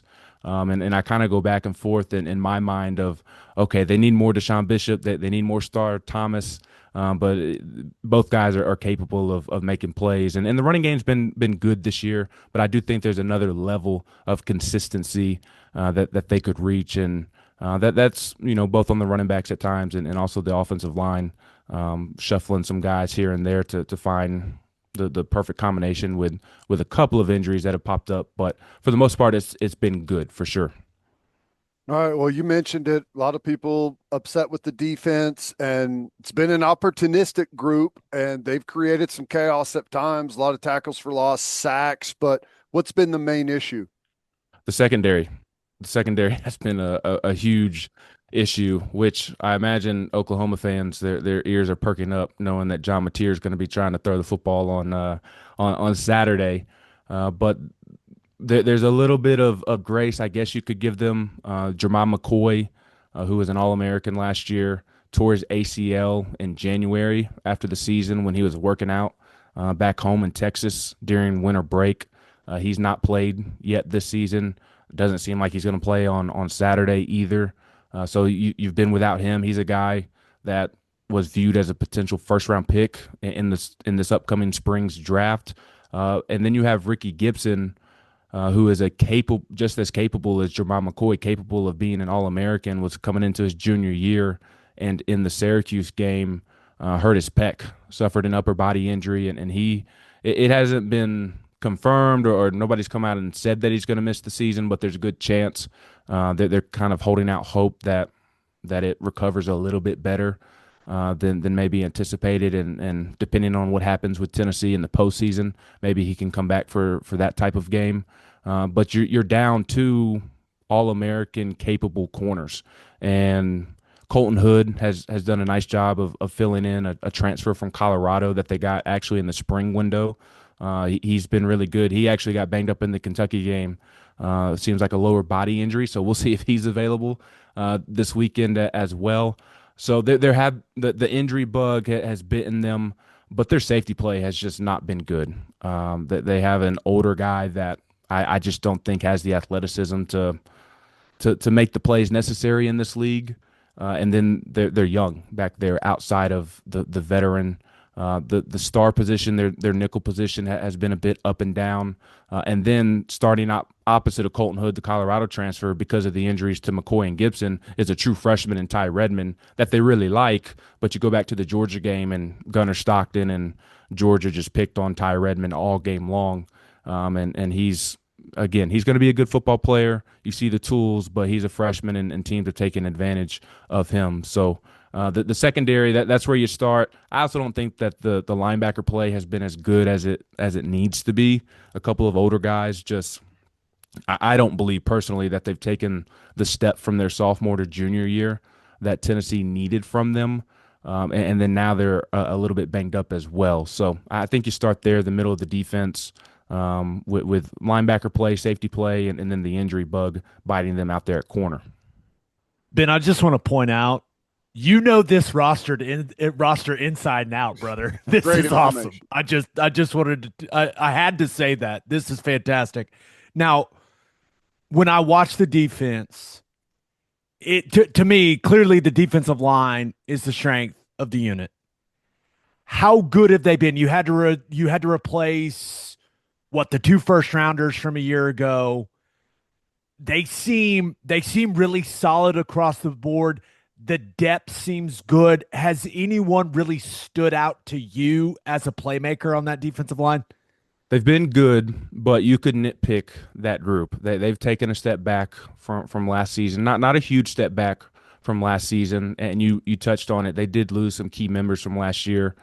James Pierce Jr., who went in the first round to the Falcons, and then Omar Norman Lott, who I believe went in the second round. Oh, if I'm not mistaken. Sorry, Omar. No, you're good. My bad, Close enough. I think he was early second round, if I remember correctly. That seems like forever ago. But they lost 2 of their key contributors, and again, they're good up front. They have some veterans back. They actually have some guys who are still benefiting from the COVID year, in Bryson Eason, and then some other veterans, and Dominic Bailey, Jackson Moy. So they've been solid. They've also dealt with the injury bug early in the year. Jackson Moy, who I just mentioned, he missed a couple of games in September. David Hobbs, who they really needed to take a step forward this year, he missed a couple of games. But he's back and has been playing pretty good football the last couple of games to give them a boost. So they haven't been bad, but they haven't been as consistent and as dominant as they need them to be, given the other struggles at the second and certainly the third level, and haven't been as good as they were a year ago. But you look at the edge rusher position with Joshua Josephs, Caleb Herring. That's kind of where you first look when you look at Tennessee's defensive front in terms of their best players, the guys that they need to make plays. Joshua Josephs has been pretty consistent. He came in with James Pierce Jr. and actually was kind of viewed in the same light of having that NFL potential, and has really come into his own this season. So that's where you start, is that Leo position in Tennessee's defense with Joshua Josephs off the edge, and then they've got those veterans on the inside that I mentioned as well that have played pretty strong football, and that's the matchup you can circle for Tennessee on Saturday in terms of if they're getting pushed around by Oklahoma's offensive line, then it's probably going to be a long day for Tennessee's defense. All right. Well, both sides of the ball, like, what do you think the critical points of the football game are going to be in your mind? Well, I'd start defensively, and I look at that secondary versus John Mateer and those Oklahoma receivers. It's been a struggle for Tennessee in the secondary. I didn't talk about the nickel position earlier, which has been real awkward. I don't even know that that's the right word, but frustrating is probably the better word. You have a sophomore in Boo Carter, who is a really talented football player, but he's a knucklehead. He almost wasn't even on the team this year. This was one of the big storylines going into fall camp, is that he was not fulfilling his responsibilities in terms of being punctual to workouts and things of that nature. And he almost was not on the team going into fall camp. And his football, his play on the field has been very inconsistent. He drew the ire of Tennessee fans on Saturday night. He gave up a touchdown. I forget when in the game. It was middle of the game. Just got beat on the inside down the sideline. And not only did he get beat, that's one thing, but then kind of at the 20-15-yard line just started loafing and kind of just gave up. And Tennessee fans were not thrilled about that. So you've got that at nickel. You've got the injury bug at corner. I talked about, I don't think the safety play is what it needs to be. And now you've got one of the best quarterbacks in the country, if not the best quarterback in the country, coming in, I'm sure licking his chops especially with what he was able to do with Satanga and Burks this past weekend, being able to make a couple of plays. I look at that matchup as being pivotal for Tennessee. I know Oklahoma has a great defense, and there's certainly some matchups on that side of the ball that Tennessee is going to have to make sure they show up and live up to that hype that we talked about with Joey Aguilar and the receivers. But if the defense isn't stopping anybody, then it's not going to matter if Joey Aguilar is able to have success. I know the defensive front can obviously help them out, as I just mentioned a moment ago. They're going to have to in a big way. That can be the secondary's best friend, but really any receiver group in the SEC this year, especially Bama, and you saw some Kentucky receivers who hadn't made a lot of plays this season make several plays against Tennessee. Tennessee secondary is going to have to step up, and yes, the defensive line can help them out, but the secondary can also help them out with some coverage sacks, especially with Mateer's ability to get out of the pocket and extend plays. Tennessee's defensive front's already going to have its hands full enough. The secondary is going to have to be able to hold up on the back end as well. What do you think this atmosphere is going to be like? I have never been there. I'm excited to experience it at night, like in its best form.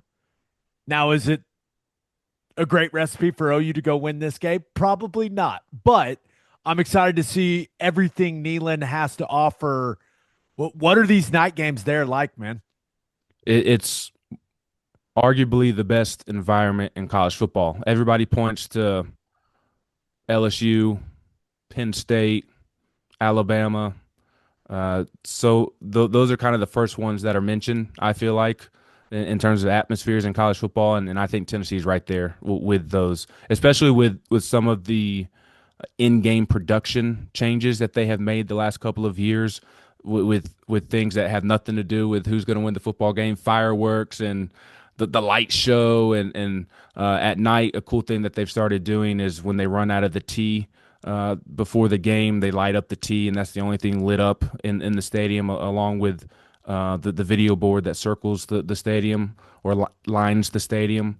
So I think it's one of the best atmospheres in college football, if not the best atmosphere in college football.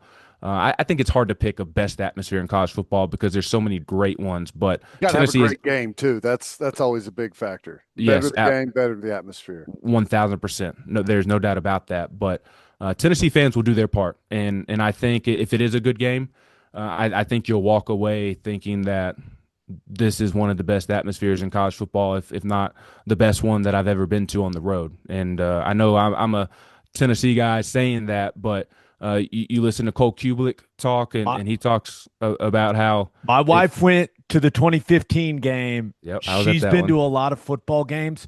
She's been to a playoff game in New Orleans in the Dome.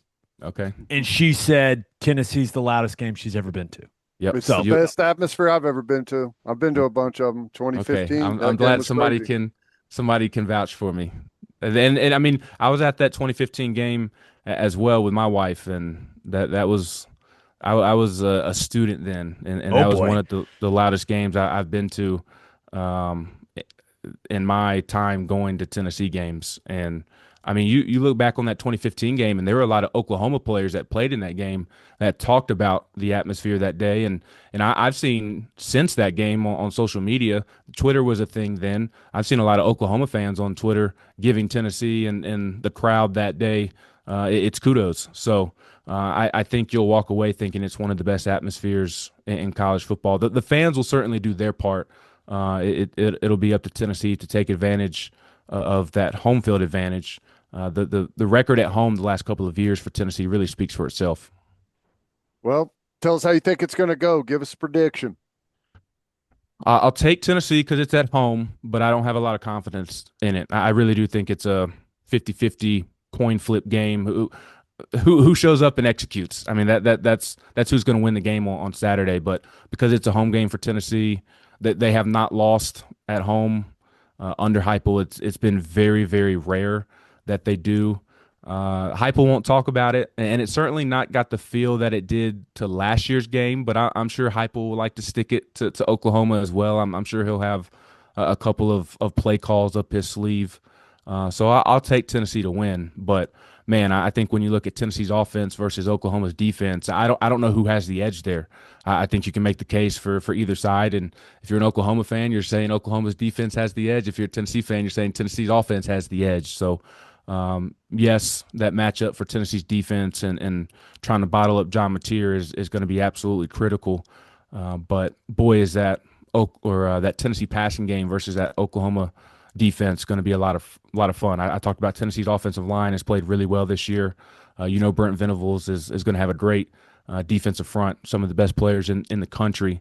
So Tennessee's offense that has played really well this year, it's going to have its hands full. And I talk about that other side of the ball, but that might be the matchup that dictates the game, who gets the better of the other. And I really think you can flip a coin, and just going to boil down to which one executes better on Saturday. Well, Ben, this was awesome. Just so you know, you're now our Tennessee week guy. It's like you're in now. I'll be bugging you every time these two teams play. Just get ready for it, okay? I look forward to it. I appreciate you having me on. You're the man. Thanks so much. Thanks a lot. For all of us Sooners, there comes a time when we need help. We need someone to fight for us, and that Sooner is Jeff Marr at the Marr Law Firm. If you are battling cancer or any other life-threatening condition and your insurance carrier is either slow playing or outright denying your treatment, use the law to get the medical care you need. Marr Law Firm believes you shouldn't have to fight your insurance company while also fighting for your life. Go to see Jeff Marr at the Marr Law Firm. They turn victims of insurance bad faith into champions. And 3 things matter in banking: service, service, and service. And First Fidelity Bank's commitment to exceptional service is more than a promise. It's their foundation. FFB has been by your side for over a century, and they are honored to be a part of your journey.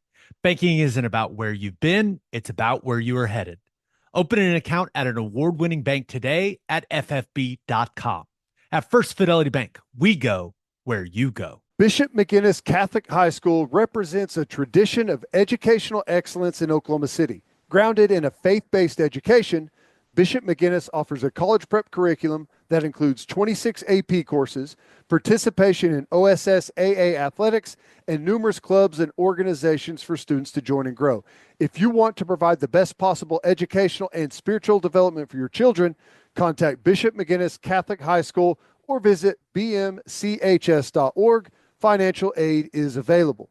And go to opolisclothing.com and use promo code TED for 10% off our podcast merchandise and the best OU gear out there. That's opolisclothing.com and use promo code TED. Buttery soft and 10% off.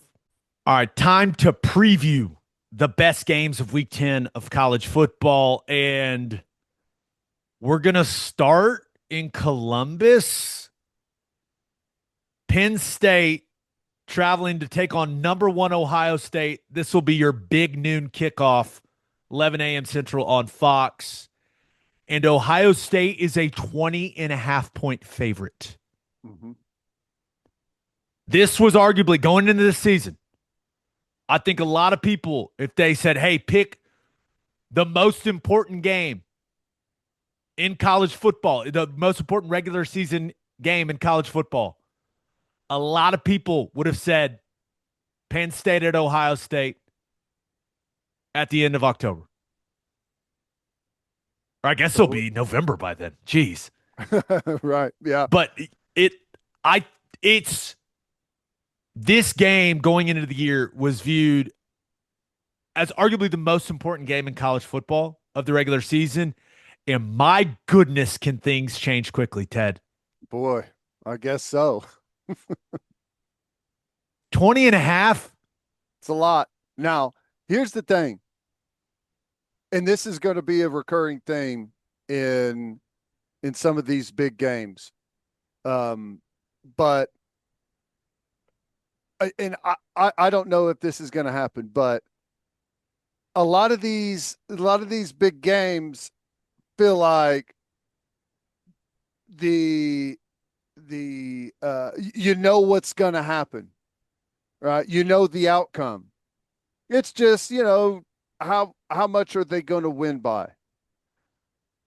It kind of feels like this may be a college football type of weekend where you feel like you know what's going to happen, and for whatever reason, some of these results just, you can't explain them. beforehand, like you can't find a reason why they should be close or how in the world could this team go and beat that team? And I, Ohio State, 20.5 may not be enough if you look at what they've done, how solid they've been on both sides of the ball, being at home, all the problems that Penn State's gone through. They've lost their quarterback. Their coach has been fired. There's every reason in the world to say that Ohio State goes and wins this game 42-7. Right. But, and maybe they will. Right now, if I look at all of the information that I've got available to me, that's the exact result I expect. But since I expect that result, I don't who knows? Does Penn State get it together and find a way to go in there and create some offense, make some big plays, turn them over, create some chaos on special teams? I don't know. Again, there's nothing that would lead you to that conclusion, but it's college football, man. I hear you, but I think I'd lay like 40 in this game. I don't know that there's a number big enough. And there's one reason. Like the number one reason I'm watching this game is because I want to see how bad it gets. Because very rarely does the number one team in the country playing a 3-4 team, like very, very rarely do they have more motivation than the other team. Fair. And let's not forget, Jim Knowles bailed on Ryan Day in Ohio State after winning the title last year. Mm-hmm. And I guarantee you, Ryan Day wants to score 100 points in this game. Oh, yeah. Yep. Sounds like, who knows what to believe, but sounds like there was maybe some friction there between those groups. So it's just, I doubt it stopped. Yeah, it's just rare that the number one team in the country that has things absolutely rolling is the team coming into the game going, we got something to prove. You know what I mean? Yeah. I do not like this spot for Penn State at all. And if you thought firing James Franklin was going to solve all the problems, well, they went to Iowa and got beat last week. Now, it's a close game, and that's a good team. It's a tough place to play. There's no shame in going and losing that game, but they've lost 4 in a row. And with Ethan Grunkenmeyer at quarterback, I'm not sure Penn State's going to score in this game, dude. That Ohio State defense is ridiculous. Yep. I mean, they are ridiculous. And this Penn State offense, they still have that great duo at running back. Like Penn State's got a bunch of really good players. But this feels like a vibes game, and the vibes at Penn State could not be lower. And I think Ohio State is coming in with this extra motivation piece with the Jim Knowles situation. I don't know. It just feels like a bad combination for the Nittany Lions, Ted. Hey, I totally agree. I mean, personnel-wise, just Ohio State they are like the lowest profile number one team in the country that I can remember. It's like, they haven't had a lot of big, like front and center games where they're the focal point of college football. And this looked like it was going to be one. It's lost a lot of the drama, but it's still going to be a huge game. And this is a good opportunity to tune in and just see how well they're functioning as a football team right now. With all the other stuff that's going on in college football, the coaching carousel, some of the stuff in the SEC, it feels like no one talks about Ohio State because they haven't. It feels like they've just disappeared since the Texas game. I know. But they've just been murdering teams. Just doing what they do, putting up points. Defense is playing great. They are firing on all cylinders, which, the only, like I said earlier, Nothing would tell you that Penn State has a chance in this football game unless college football does its thing, and it's known to do its thing from time to time. Penn State winning this game would be the most shocking result of the season. Penn State being in this game in the fourth quarter would be just as shocking. I'm with you. Now, one thing that I'm going to have a close eye on, Penn State, they got really, really good players, especially along that defensive line. Mm-hmm. They got NFL players. And as bad as things are going there, those guys know that this is the first game NFL scouts are going to turn on. You know that when you're playing in a game like this as a player. You are aware of that.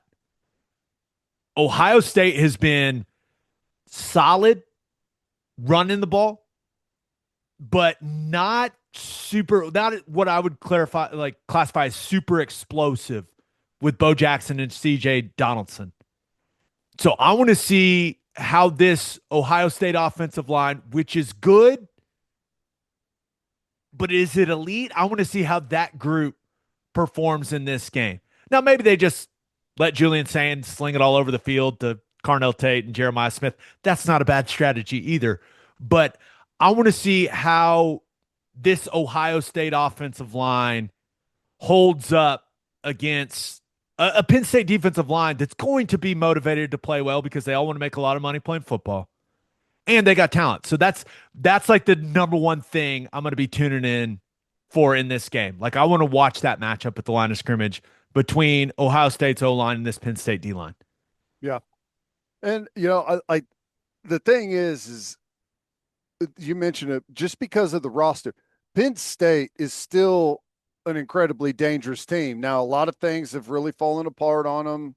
Quarterback is out, all of that. But we've seen a lot of top teams this year have that crazy result. Alabama losing to Florida State, Miami losing to Louisville, Oregon getting pounded at home by Indiana.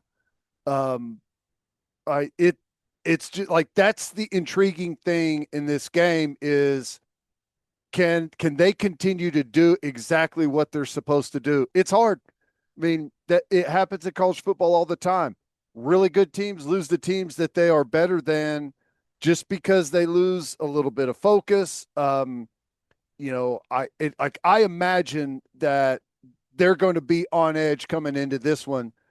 The logo has not changed on that other uniform, right? And you know what the coaching staff is saying to those Ohio State guys coming in, but I don't know. Like, to me, that's the only intriguing part of this is, does Ohio State have that game where it's like, who is that team? Like, who is that? That is not what they've looked like all season. I mean, that's the challenge for them right now. They're better than everyone that they're going to play. Can they continue to do that on the field? I just think, Grunkenmeyer, you better have your head on a swivel, brother. Yeah. Matt Patricia is going to dial some things up, and Arvell Reese and Caden Curry, they are coming for you, buddy. Just head on a swivel, Grunkenmeyer. I'm just saying, I normally would not make minus 20.5 one of my battle bets, but I think I'm going to. I think this is going to be a bloodbath, dude. Reminder, go to battlebets.app/OKBreakdown to join our Oklahoma Breakdown League. Remember, it's fake bets on college football spreads, over-unders, money lines, props. You're competing against us and all the other listeners. Weekly winners are getting $250 of real money from BattleBets, and whoever is in the lead at the end of Week 11 of college football is going to get $500 of real money from BattleBets. So if you haven't joined, you better do it, or else you're going to miss out. What are you doing? BattleBets.app/OKBreakdown. On to our next game. Game of the weekend for me, other than OU Tennessee. Number 9 Vanderbilt travels to number 20 Texas. This is your 11 a.m. game on ABC. And suspicious line, Ted. The Texas Longhorns are a 2.5-point favorite over Vandy. And Arch Manning is in concussion protocol after his head bounced off the turf in that overtime win versus Mississippi State. Which is, dude, it is really unfortunate because I think he's getting better, and I wanted to see him play against this Vanderbilt defense. And I didn't want Texas to have any excuses when they lose to Vanderbilt. That's part of it as well. But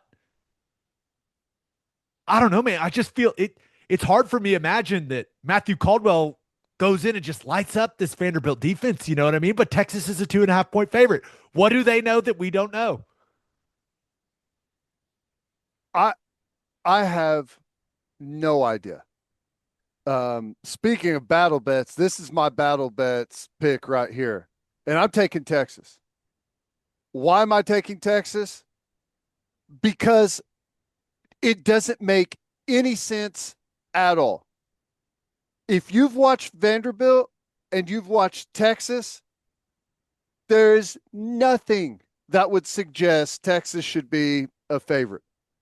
What it opened at like 4.5 or 3.5, it's down to 1.5, but the ESPN FPI matchup predictor has Texas as like a 70% chance to win this football game. I have no idea. I'm picking it. One, hopefully I can, dive on the grenade for everyone else here. And, my picks are trash, but Vanderbilt's had a lot of big games in a row. Now they're going on the road. Can they keep that edge and go on the road, play in front of 100,000 at Texas and keep things rolling? That to me is really the biggest question. I think Texas is going to make it very difficult for Vanderbilt to score, but we see them operate well in games like that. The game they just had against Missouri, kind of the same thing. Their defense is doesn't get the credit for how good they are. The run game doesn't get the credit for how good it is. Everything tells me that Vanderbilt's the better football team and should go in there and win this thing. But the line is suspicious. It's the perfect get out of jail free card for Texas. Arch is out. We don't know if he's going to be out or not. It's trending that way, in my opinion. And if he doesn't play, it's like, Arch was knocked out of the game. But it gives Sarkisian a chance to take a look and see what else he has there. And if Caldwell does go out and light it up, you got an interesting decision on your hands. But I have no idea why Texas is favored. I have no clue. I mean, they've just been getting by against the worst teams in the conference. And here is one of the best teams in the conference, and they're a favorite. It's odd. Texas, you have to just point to the overall talent on the rosters. No one's going to say that Vanderbilt has a more talented roster than Texas because they don't. Now, Vanderbilt is a better team than Texas. And that's how this sport works. Like, usually the better team wins, but not all the time. And I do think that Vandy will struggle to run it against this Texas defense. Mm-hmm. I don't think Alexander and Young are going to be ripping off those explosive runs like we've seen from them in some of the other SEC games. And I think it's going to come down to Diego Pavia versus Matthew Caldwell. Because I think Pavia is going to have to make some big-time throws in key situations in this game, and he's certainly capable of doing that. But when they've been forced into some of those situations, he's thrown it to the other team sometimes in his career. Mm-hmm. And Texas is really good on defense, but on the other side, like Texas' offensive line has continued to have its issues. It's hard to imagine that their run game's going to find a ton of consistency in this game against the Vanderbilt defense that has been good against the run. But Matt Caldwell's got weapons, man. Like, when Ryan Wingo catches the ball, the dude is an absolute problem. DeAndre Moore can go. Like, Livingston, they've got really good pieces at wide receiver. I just don't know if Caldwell is going to be able to distribute it to him throughout an entire game. We've seen him get in and run some plays, like maybe a series here and there. It's way different having to play the entire football game with the ebbs and flows of everything that happens out there. So I keep staring at the spread going, what? What? But typically the odds makers know things. So I don't know, man. I'm not going against Diego Pavia. I'm getting points with Vandy. Give me them points. Because I think Diego Pavia is going to be able to use that as motivation. Now, I'd feel even better about picking Vandy if Arch was playing, because then he'd be able to go, oh, I can show him who the real quarterback is in this game. I'm kind of bummed that we're losing that piece, or probably losing that piece of the like that storyline coming into this game. But it feels like a prove it game for Diego Pavia. And I ain't betting against that guy in a prove it game, man. I'm just not. No thanks. Give me Vandy. I get it. I understand.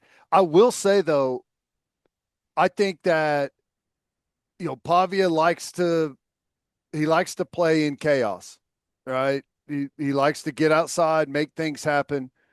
I think the athleticism that Texas has on the edge is going to make those type of plays way more difficult for him.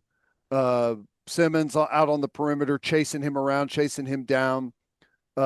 Interested, like if he can continue to do that and make them pay off schedule, then I think that's the deciding factor. But if Texas can, turn him over, chase him down, get some big sacks, put them behind the chains, I think that's their key to victory. So, I mean, if Pavia can go in and do his thing and survive in that chaotic environment that he likes to create, then I think they win. But I'm not going against the line on this one. I'm taking Texas.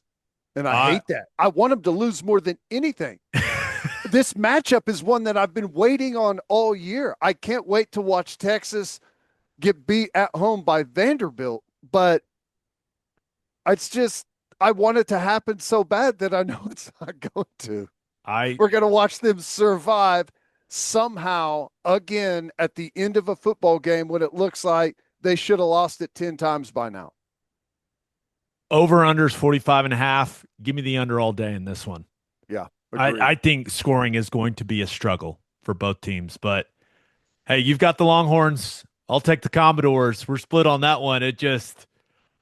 I did not expect to be so excited to watch that game, and it's the number one game I want to watch other than Sooners and the Vols. Hey, the one benefit of playing at night is you get to sit back and watch some of this stuff happen early. It's going to be a fun early day of football. No doubt about it. All right, one more game. We're going to hit. Number 5 Georgia is taking on Florida. Now, this is 2:30 on ABC. Remember, this game is a neutral site game in Jacksonville. And the Dogs are currently a 7.5-point favorite. The interesting piece of this game, Ted, is this is the first time we will see the Gators take the field since they fired Billy Napier. Mm-hmm. And I really have no idea what to expect with this game. The interesting part is there's not going to be some massive talent gap between these two teams. But where is Florida at mentally? Like, where is that group at mentally? That feels like the most important question. Are we going to see them rally together because they got their coach fired? Or is it going to be a disjointed mess? Like, I have no idea, but I'm excited to watch it. Yeah, I am too. What can you point to that would say Florida wins the game or even covers the 7.5? Not a lot. I mean, not a lot of things to point to and say that, well, they've really got this going for them. But that being said, give me Florida in the points. I think, like whenever a coach is let go, a team typically has a little bit of a burst. Whoever the interim coach comes in, They changed some things. They changed some practice. They changed some schedule. It's like what we were doing before. I'm not saying it's necessarily wrong, but we need to change something just to get the ball rolling, just to change the environment around here in practice and in the facility a little bit. And I think Florida's going to get that one game burst. Does it mean they go beat Georgia? I don't know. I think Georgia is, as beatable as they've been. They're a different team now. All of a sudden, Georgia's a team that's beating people in shootouts with their offense, and I think that kind of benefits Florida to a degree. That, Lagway, if he can get things rolling and have some success, create some big plays, I think he can build on that momentum. It's kind of the same theory I have with what I was talking about with Penn State and with Texas. I kind of feel the same way about this Florida-Georgia game. We all know the result, right? Georgia's a better team. They're better coached. They got better players. This one's already decided, but I don't know. I'm thinking it's going to be one of those chaotic weekends where Florida's got a chance to win it late. Do they? I don't know, but I'll take the 7.5 and say that Georgia finds a way to win a weird game late, like they kind of have been lately. I'm kind of with you, man, because when Georgia has played talented teams, they beat Tennessee by 3 in overtime, got beat by Bama by 3 at home. Even when they went to Auburn, that was a close game. They ended up winning it 20-10, but that was a close game. And Auburn's offense isn't exactly stellar. And then against Ole Miss, they dominate the fourth quarter to win it 43-35. When they have played teams that have a similar talent level to them, the game has been close. And that's what I expect in this game, because Florida's got a solid defense. It's not elite, but it's solid, man. And then you look at what they have offensively. Offensive line is solid. Baugh is one of the best backs in the country, in my opinion. They've got dynamic receivers with Brown, Sertivant, and Wilson. Florida has the pieces if DJ Lagway plays well. Florida has the pieces to make this thing interesting. Yeah. And it's like you mentioned some of those games. Pretty often this season, it has taken Georgia's defense until the second half, halfway through the third quarter to really start playing good ball. And I kind of expect Florida to come out with some energy, with some new stuff. And it's going to take Georgia a while to adjust. So they may be playing from behind, be down at halftime, and have to come out and drive around Florida to get the win. But yeah, I think it's going to be one of those that fourth quarter, 1-score game, and Georgia finds a way to win it by a touchdown. I think one of the big criticisms of Billy Napier as a play caller was there wasn't like a ton of creativity. Mm-hmm. I'm sure that staff has put in some fun stuff to get the juices flowing for these players, Yep. But if Gunnar Stockton is lights out again in this game, there's a serious conversation to be had about him in the Heisman Trophy. Like, we'll see, but production is production, man. He does not have the throwing motion of a Heisman Trophy winner, but the stats are the stats, dude. Right. Yep. He gets it there. But another really fun, interesting game that, despite what the season has told you and led you down a path that Georgia wins this one handily, I feel like has a chance to be one of those weird weekends. Maybe they get blown out. It's not even close, and we're, the broadcast team's spending time. Hey, should it be Kiffin or Drinkwitz for Florida? That's on the table, but it's just not how I see this game going.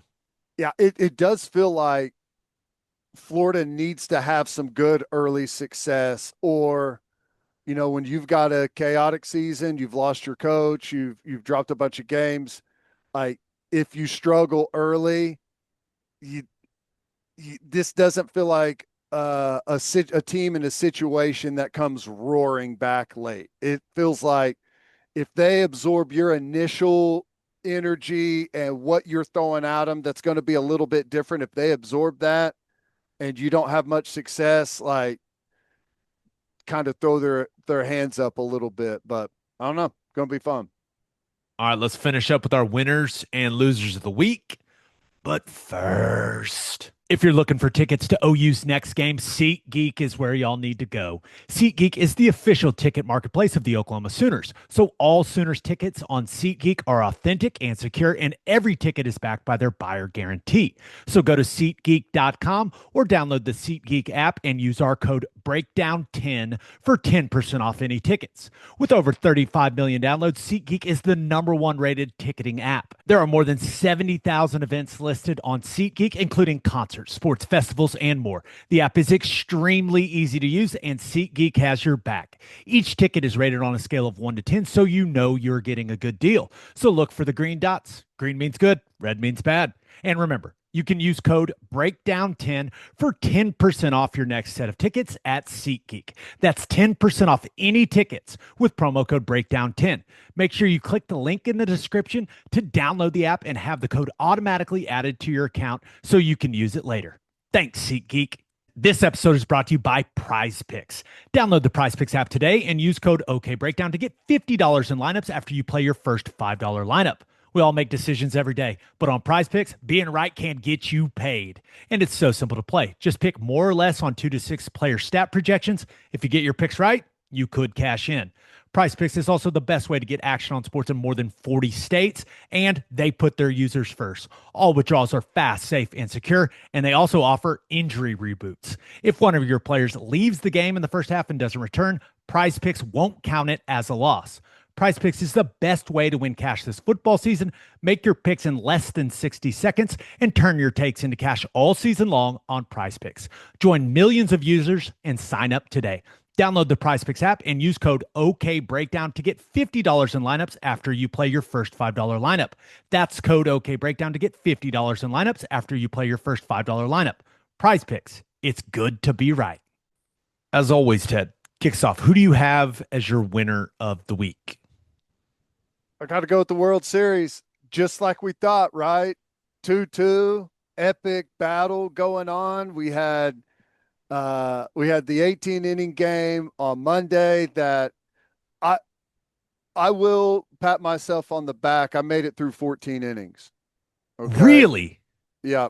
And then I was like, it's almost 1:00. I'd love to stay and watch the result of this thing, but I got to get out of here. I fell asleep with the TV on during the 13th. Yeah, it was tough. It was fun though. I mean, it was, you hanging on every pitch, every situation, and Ohtani getting on base 9 times, just incredible. Couple of home runs, like he was epic. And then Freddie Freeman getting it done, closing that one out. That was awesome. I will say, when I woke up and I saw it was 18 innings, I was like, best decision ever to get out of that one. But LA wins it. After the game, Ohtani, it's like, okay, amazing game. You're on the mound here in a couple of hours, right? And he didn't bounce back and perform the way that you thought he might with the epic run that he was on. He was 0 for 3, and dude, Toronto gets the win. How much fun has Vladimir Guerrero Jr. been through these playoffs? Dude, he's awesome. And his homer off Ohtani kind of set the tone for the entire game. Yep. I mean, he squared that thing up like nothing. And you do it in that jersey too? Come on, man. I mean, that's as good as it gets with someone I don't care who wins the series at all, but that was absolute theater when he hit that home run. And I mean, Shane Bieber was fantastic, dude. Yep. I mean, that is the Dodgers. We all know what that lineup is. And for him to be able to put together a start like that, that was massive. And I actually thought Ohtani was really good on the mound. Like when that bullpen needed to help, like when he needed that bullpen to help him out in the seventh, they just weren't able to get the outs. Yeah. Yep. Yeah, and I mean it's crazy. It's we talk about it in football all the time. It's a game of inches, right? It's the same thing in baseball. You could be,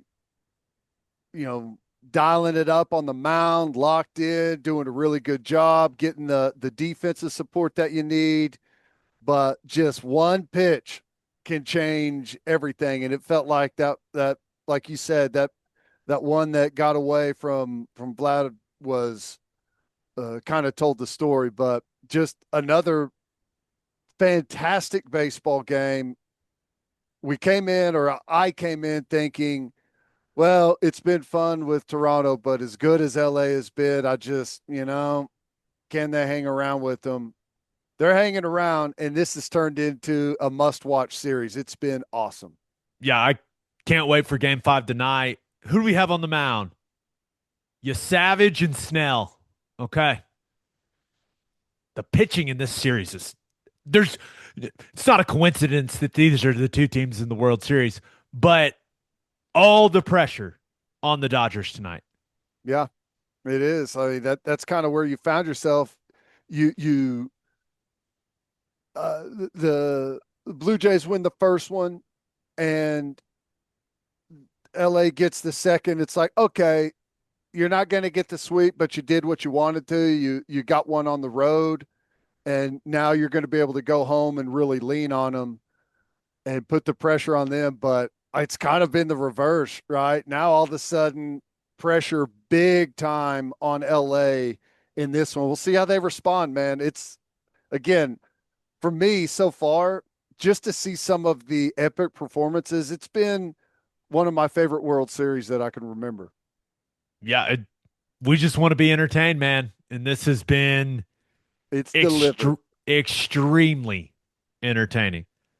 Who do you have as your loser of the week? I got to go with Brian Kelly. Now, obviously, let go Sunday evening.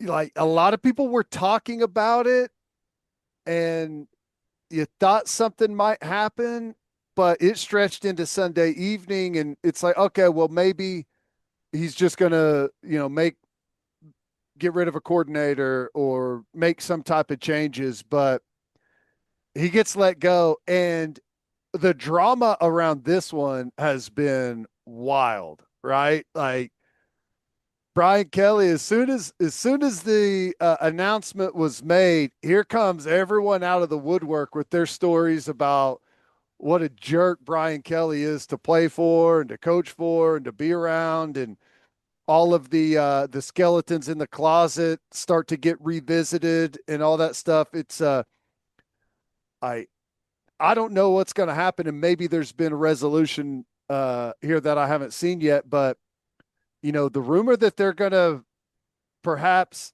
at least they're saying that we're going to fire you for cause, puts them in a position to, at a minimum, really chip away at that big old buyout and maybe find an agreement that saves them, I don't know, 10 or $15 million. We'll see what happens with it, but this has turned into a pretty dramatic situation. I think it was no secret that Brian Kelly's not the nicest dude in the world, right? Has a reputation of being very prickly. Yeah. But my goodness, everyone was dunking on this dude and saying what a trash human being he is. Yep. Like, hey, one good to the players, one good to recruits, one good to the people in the building. I didn't know a lot about some of the guys that were even on his staff. Like it kind of sounded, they made it sound like almost a dereliction of duty, Yeah. Like a guy was just checked out and didn't embrace the culture, didn't understand Louisiana and its people. Like everything you could say that you want in a coach, it sounds like Brian Kelly was the opposite of that. Yeah, it's it's been really interesting to watch it play out, and I it makes you wonder, like, what's the next move for Brian Kelly? Is there a next move? Is he done? Does he coach again? Um, I don't know, but and the other thing is that that firing really has an effect on the pecking order of what these jobs are. You got Penn State, you got Florida, and you got LSU now. Those top jobs, and I think LSU's the best job out of all of them. I mean, I think it's got the highest ceiling. We've seen that they can put some incredible teams together. It's volatile, right? That it's volatile. You can go win a championship, but the next year things can fall apart on you. And there's a lot of up and down with LSU, but I think the heights that program can reach are as good as anyone. I think the question that everyone is asking is, who is LSU going to hire? That is not the question I want you to answer, Ted. Okay. The question I want you to answer is, who do we not want them to hire? Who do we think would be an incredible fit that could take LSU to the height of its powers? I know who that guy is for me, but I'm very curious as who you think that guy is. I think it's Kiffin. I think he fits the the attitude and the mentality of that team or of that program, that region. Like, that is a confidence driven program. Like, when they get it rolling, they are incredibly dangerous. And I think that what he does offensively could suit them really well. I mean, the other name is Saban, like, people talking about that, like, that's the given. You don't want LSU to get Saban. And I don't know where his head's at, if he's ever coming back. I have no idea. But a lot of people have talked about Joe Brady. Like, I'm kind of like, if you want to hire Joe Brady, be my guest, but I think I would say Kiffin. I don't know. For me, so it's Kiffin for you. For me, the one guy I don't want LSU to hire is Kenny Dillingham. Yeah. I think his energy, his attitude, his awareness would be extremely dangerous at LSU. I agree. Really fun offensive system.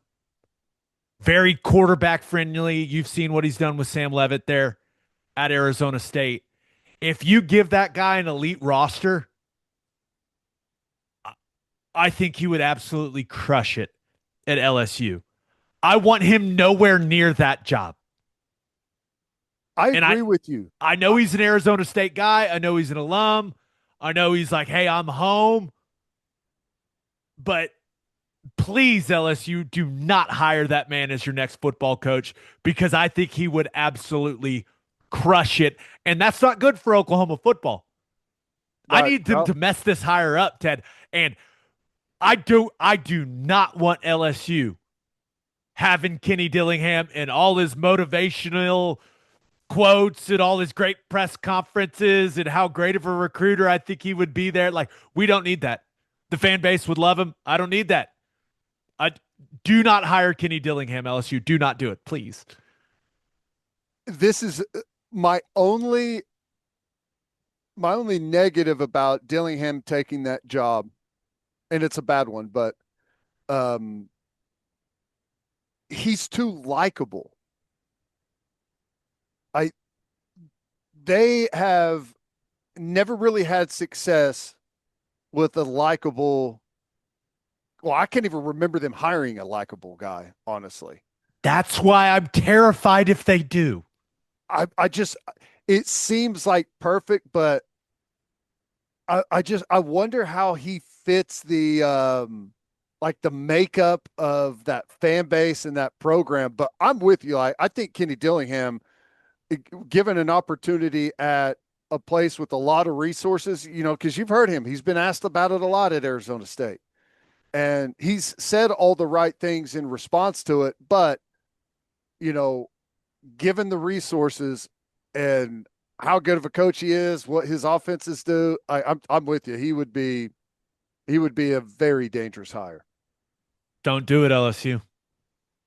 I don't need that fan base infused with positivity. No way. Don't do it. No way. Don't Or do maybe it. we do. Maybe that softens him up a little bit. I don't know. He Hire would be great hire there. Drinkwitz. Hire that guy. Don't hire Dillingham. Don't do it. Drinkwitz would be the better hire because he's like, I'm sure fans love him for the teams that totally unlikable for everyone else though. That fits the profile of the type of person that they typically hire. Yep. That's kind of like Lane Kiffin. Like Lane Kiffin and his press conferences and how he kind of goes on the offensive. The best troll in college football by far, maybe the best troll at a coaching position in football in general right now. But yeah, I don't know, but it is fascinating how that situation really changes the pecking order. And, with some of the names they're looking at, or you expect that they're going to be looking at, it may take a long time for them to make that hire because the coaches that they're going to be going after are probably going to be in the postseason. Yep. We'll see, man. Just not Dillingham, please. Also, not Marcus Freeman. No. That would be bad for OU if Marcus Freeman was the next LSU coach. I agree. Bad. All right, let's get to my winner and loser of the week. For my winner of the week, give me the Oklahoma City Thunder. Ted, squad is 5-0 after back-to-back wins over Dallas and Sacramento on Monday and Tuesday. 82-0, still alive, baby. Let's go. There you go. Just keep rolling. Keep picking them up. The Thunder's close in the fourth quarter of the Sacramento game was so funny to watch. It was, I would say they were playing uninspired basketball for 3.5 quarters. And it's like they all looked at each other and went, now? Yeah, now. It just flipped a switch, 17-4 run, and wow, they just won the game. Completely dominant over the last 6 minutes of the game against the Kings. And it was their ability to close and turn it on in that moment. It was a great reminder of how good this team, and they did it without J-Dub and without Chet and without Isaiah Joe. We're so good, man. It's so fun. Yeah. Are we worried at all about Chet? Low back soreness, no, because he had the low back soreness when he dunked all over Cooper Flagg on Monday night. So I do think they're going to be smart with how they manage his minutes in game played this season, right? He's had 2 big time injuries in his career, and you just want to be smart with him. You want to keep him as fresh as possible. You don't want him missing long stretches of the season again, and you want him to be as fresh as you can be when the playoffs roll around. So I think he's going to have quite a few of these games where it's like, oh, he's got some, knee soreness, low back soreness, hip soreness. He's missing tonight, and I am completely fine with that. Yeah, no, I agree. And you're good enough and deep enough to where you can lean on other guys for long stretches. And I always get worried with the low back soreness. Like, what does that mean? Muscles tight a little bit, or is there something going on there with like the hip injury and stuff? Has that created some type of issue in the low back? Probably me making something out of nothing, but I was just curious what you thought about that. Well, we're so good. You got to find something to worry about, No doubt. And let's hope J-Dub is back soon. Now, clearly want him to take as much time as he needs, coming off the wrist surgery. But I'm just going to be real. I miss watching that guy play basketball. I miss his energy and the interaction he has with our crowd. He makes it really, really fun. And I just miss the guy. I want to bark some, Ted. My barking has significantly decreased because he's not out there. I just want to bark. I don't know if that's weird, but I just want to bark. That's where I want to be. I know you want to, but it may be a good thing during football season because we got to keep that voice nice and fresh. You heard how it sounded after opening night. You're right. You're right. I've got a duty to our listeners to have a little more horsepower than I did after that double overtime game in the opener. You got to ease into the barking. You got to make sure, like, it's been a while. You got to get that voice reacclimated, get it into game shape. You're right. You're right. Now, a couple more Thunder thoughts. Teams are playing a lot of zone against this team. Makes sense. Play man-to-man, you cowards. This is the NBA. It's not middle school. What are we doing? I mean, it's just, come on, guys. It's just, seriously, come on. What are we doing? Seeing Russell Westbrook in a number 18 Kings jersey was nearly impossible for my brain to process. Everything about it looked wrong. I hated it. Yeah. I was happy he went 4 of 8 from 3. That was great, but the jersey number combination, I was just sitting there going, what? It couldn't compute for some reason. It felt wrong. It felt like it should be illegal, honestly. Yep. It's weird to see him and Kevin Durant bounce around the way that they have. I mean, right. The type of players those guys have been, you feel like they really should have been lifers somewhere, and just like that's what you build your entire franchise around. But it is interesting. 18, like, come on, man. That's it's year 18. I think that's why he's wearing it. That's my assumption. Maybe time for a change, 18 years, that's crazy, dude. To have the energy and athleticism he still has after that much basketball, I mean, it is crazy. Wild. Crazy. But AJ Mitchell, I think we're past the, like, this is just a phase. I think this is a thing, man. Dude is on one.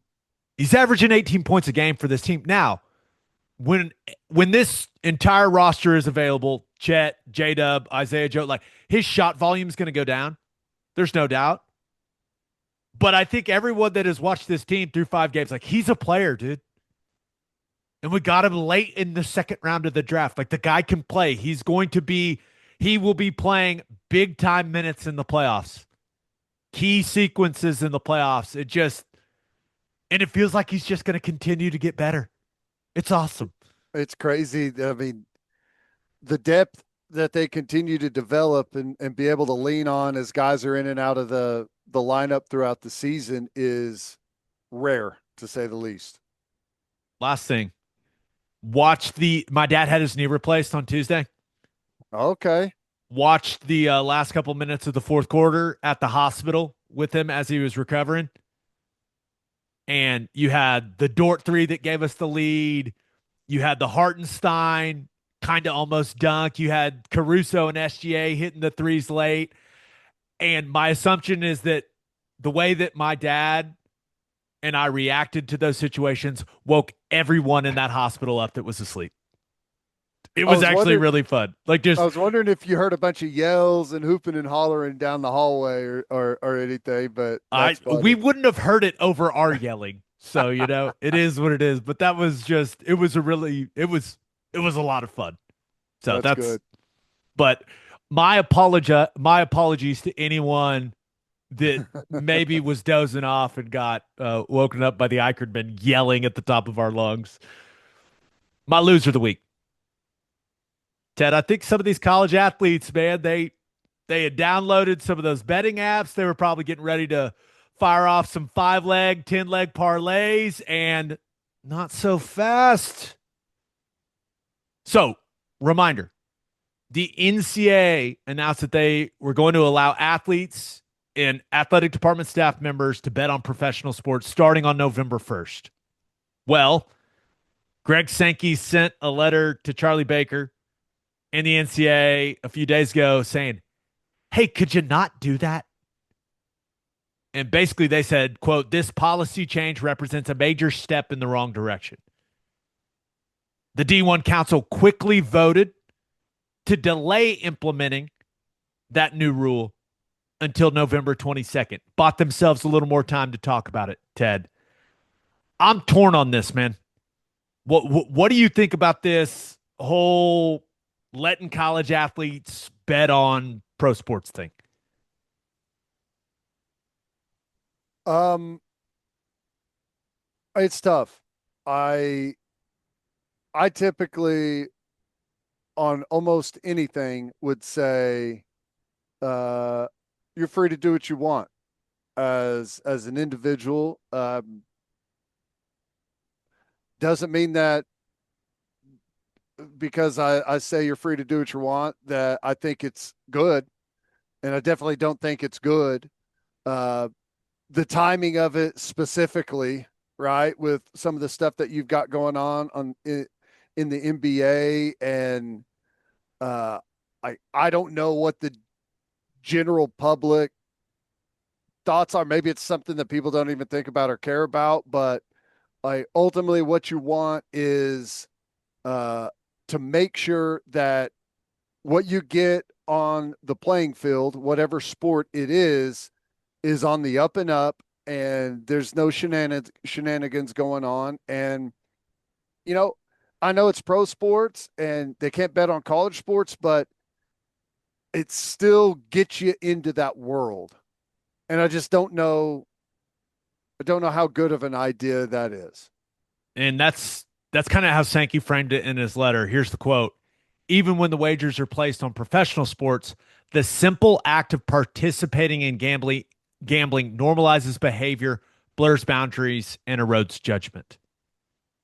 He's kind of calling it a gateway to possibly some shenanigans, right? Yeah, I But and, I and I think especially whenever you've got, and again, I know these are free individuals that can do what they want with their money, but at the same time that we're funneling NIL and giving these guys some financial windfalls that they haven't ever had in the past. It just feels like a bad combination. I don't know. It's something that has always been frowned upon, always looked down on, just because of the like, like what the appearance of it from the outside looking in. Dangerous road to go down, but I guess like you got to trust people to be responsible. That's how it is. You give them the proper education they need. But I don't know. I know I'm not giving much of an answer here. I'm on both sides of it, but I mean, I would prefer that they don't gamble on sports, but you know, hey, it's that decision is above me by multiple layers. I same. I will say does feel a little hypocritical coming from the SEC, whose sole television partner is ESPN, who has its own sports book in ESPN Bet, who is constantly featured during college football games on the Yeah. screen. Yeah. It feels a little hypocritical. I'm just saying. But I'm torn on it. I usually fall in the camp of treating athletes, even though they're college athletes, like they're adults. Let them make their decisions. That includes allowing them to make their own mistakes. And I don't really think it's up to the SEC or the NCAA to determine what these athletes do with their money. I think that feels like an overreach to me. Yeah, that's true, but it is not uncommon at all to when people are in certain situations that there's legislation involved that steers people away from conflicts of interest. There is when you and this can go for any job out there. Sometimes your job doesn't allow you to do something that everyone else gets to do. Yeah. And that's the way that I kind of see this. Like, if you want to be a college football player and the NCAA says you can't bet on pro sports, then hey, it just is what it is. But I also feel like it is a situation where pro athletes can bet on college sports. What sense does it make that college athletes can't bet on pro sports? You know, I Sure. I'm torn on it. I don't think this is a rule that anyone was really asking to be changed either. Yeah, I know. And Like, who was lobbying for the athletes to be able to bet on pro sports? Was that a thing? Did I miss that being a thing? I don't know.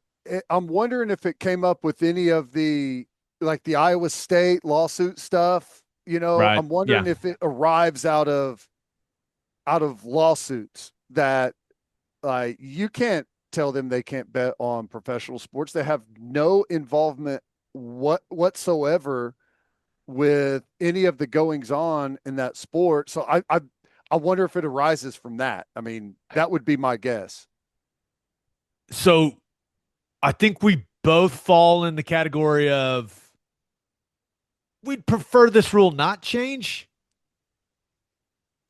But it's also, we're over here going, I don't know. Sometimes you got to let adults be adults. It's a tough issue. And that's why I think it's going to be really interesting to see what happens with this. Yeah. No, I mean, I agree. It is weird that it took this long and this close to the decision for someone to address the situation and say, hey, this normalizes behavior, blurs boundaries, and erodes judgment. And then they say, oh, I hadn't thought of that. Let's put the brakes on this thing. Isn't that the first thing that comes up? But it takes a letter from Greg Sankey for them to maybe we got to give a second layer of thought to this. That had never crossed our mind. I thought that was kind of funny. Yeah, we'll see what happens, but certainly one of the bigger stories in college football of the week. So, yeah, Greg Sankey has a lot of power. True. Yeah, but hey, we'll see what happens. Not going to affect me either way. Maybe every college football team should just start a Battle Bets League. How about that? Even better. Even better. Fake bets. Fake money. Bets. Fake bets. Birthday shout-outs. Happy 9th birthday to Grace Jensen. Happy 19th birthday to Jeremy Castile Jr. Happy 23rd birthday to Macy Young. Happy 27th birthday to Dylan Scarlett. Happy 48th birthday to Troy Storts. And happy birthday to Jennifer Helms. On that note, episode 576 in the books. We'll have a new podcast that'll drop Sunday. Maybe drop a little later than normal. Going to be a late night. It's going to be a late night. So, but we'll get it out as quickly as we can on Sunday after we get home from Knoxville. Just a reminder, please subscribe to the podcast wherever you listen to podcasts, and please subscribe to our YouTube channel. Make sure you check out our website, okbreakdown.com. We hope you all have a great rest of your week. Have an awesome weekend. Until next time, we appreciate y'all for listening. Do what you always do, Oklahoma. Take care of each other.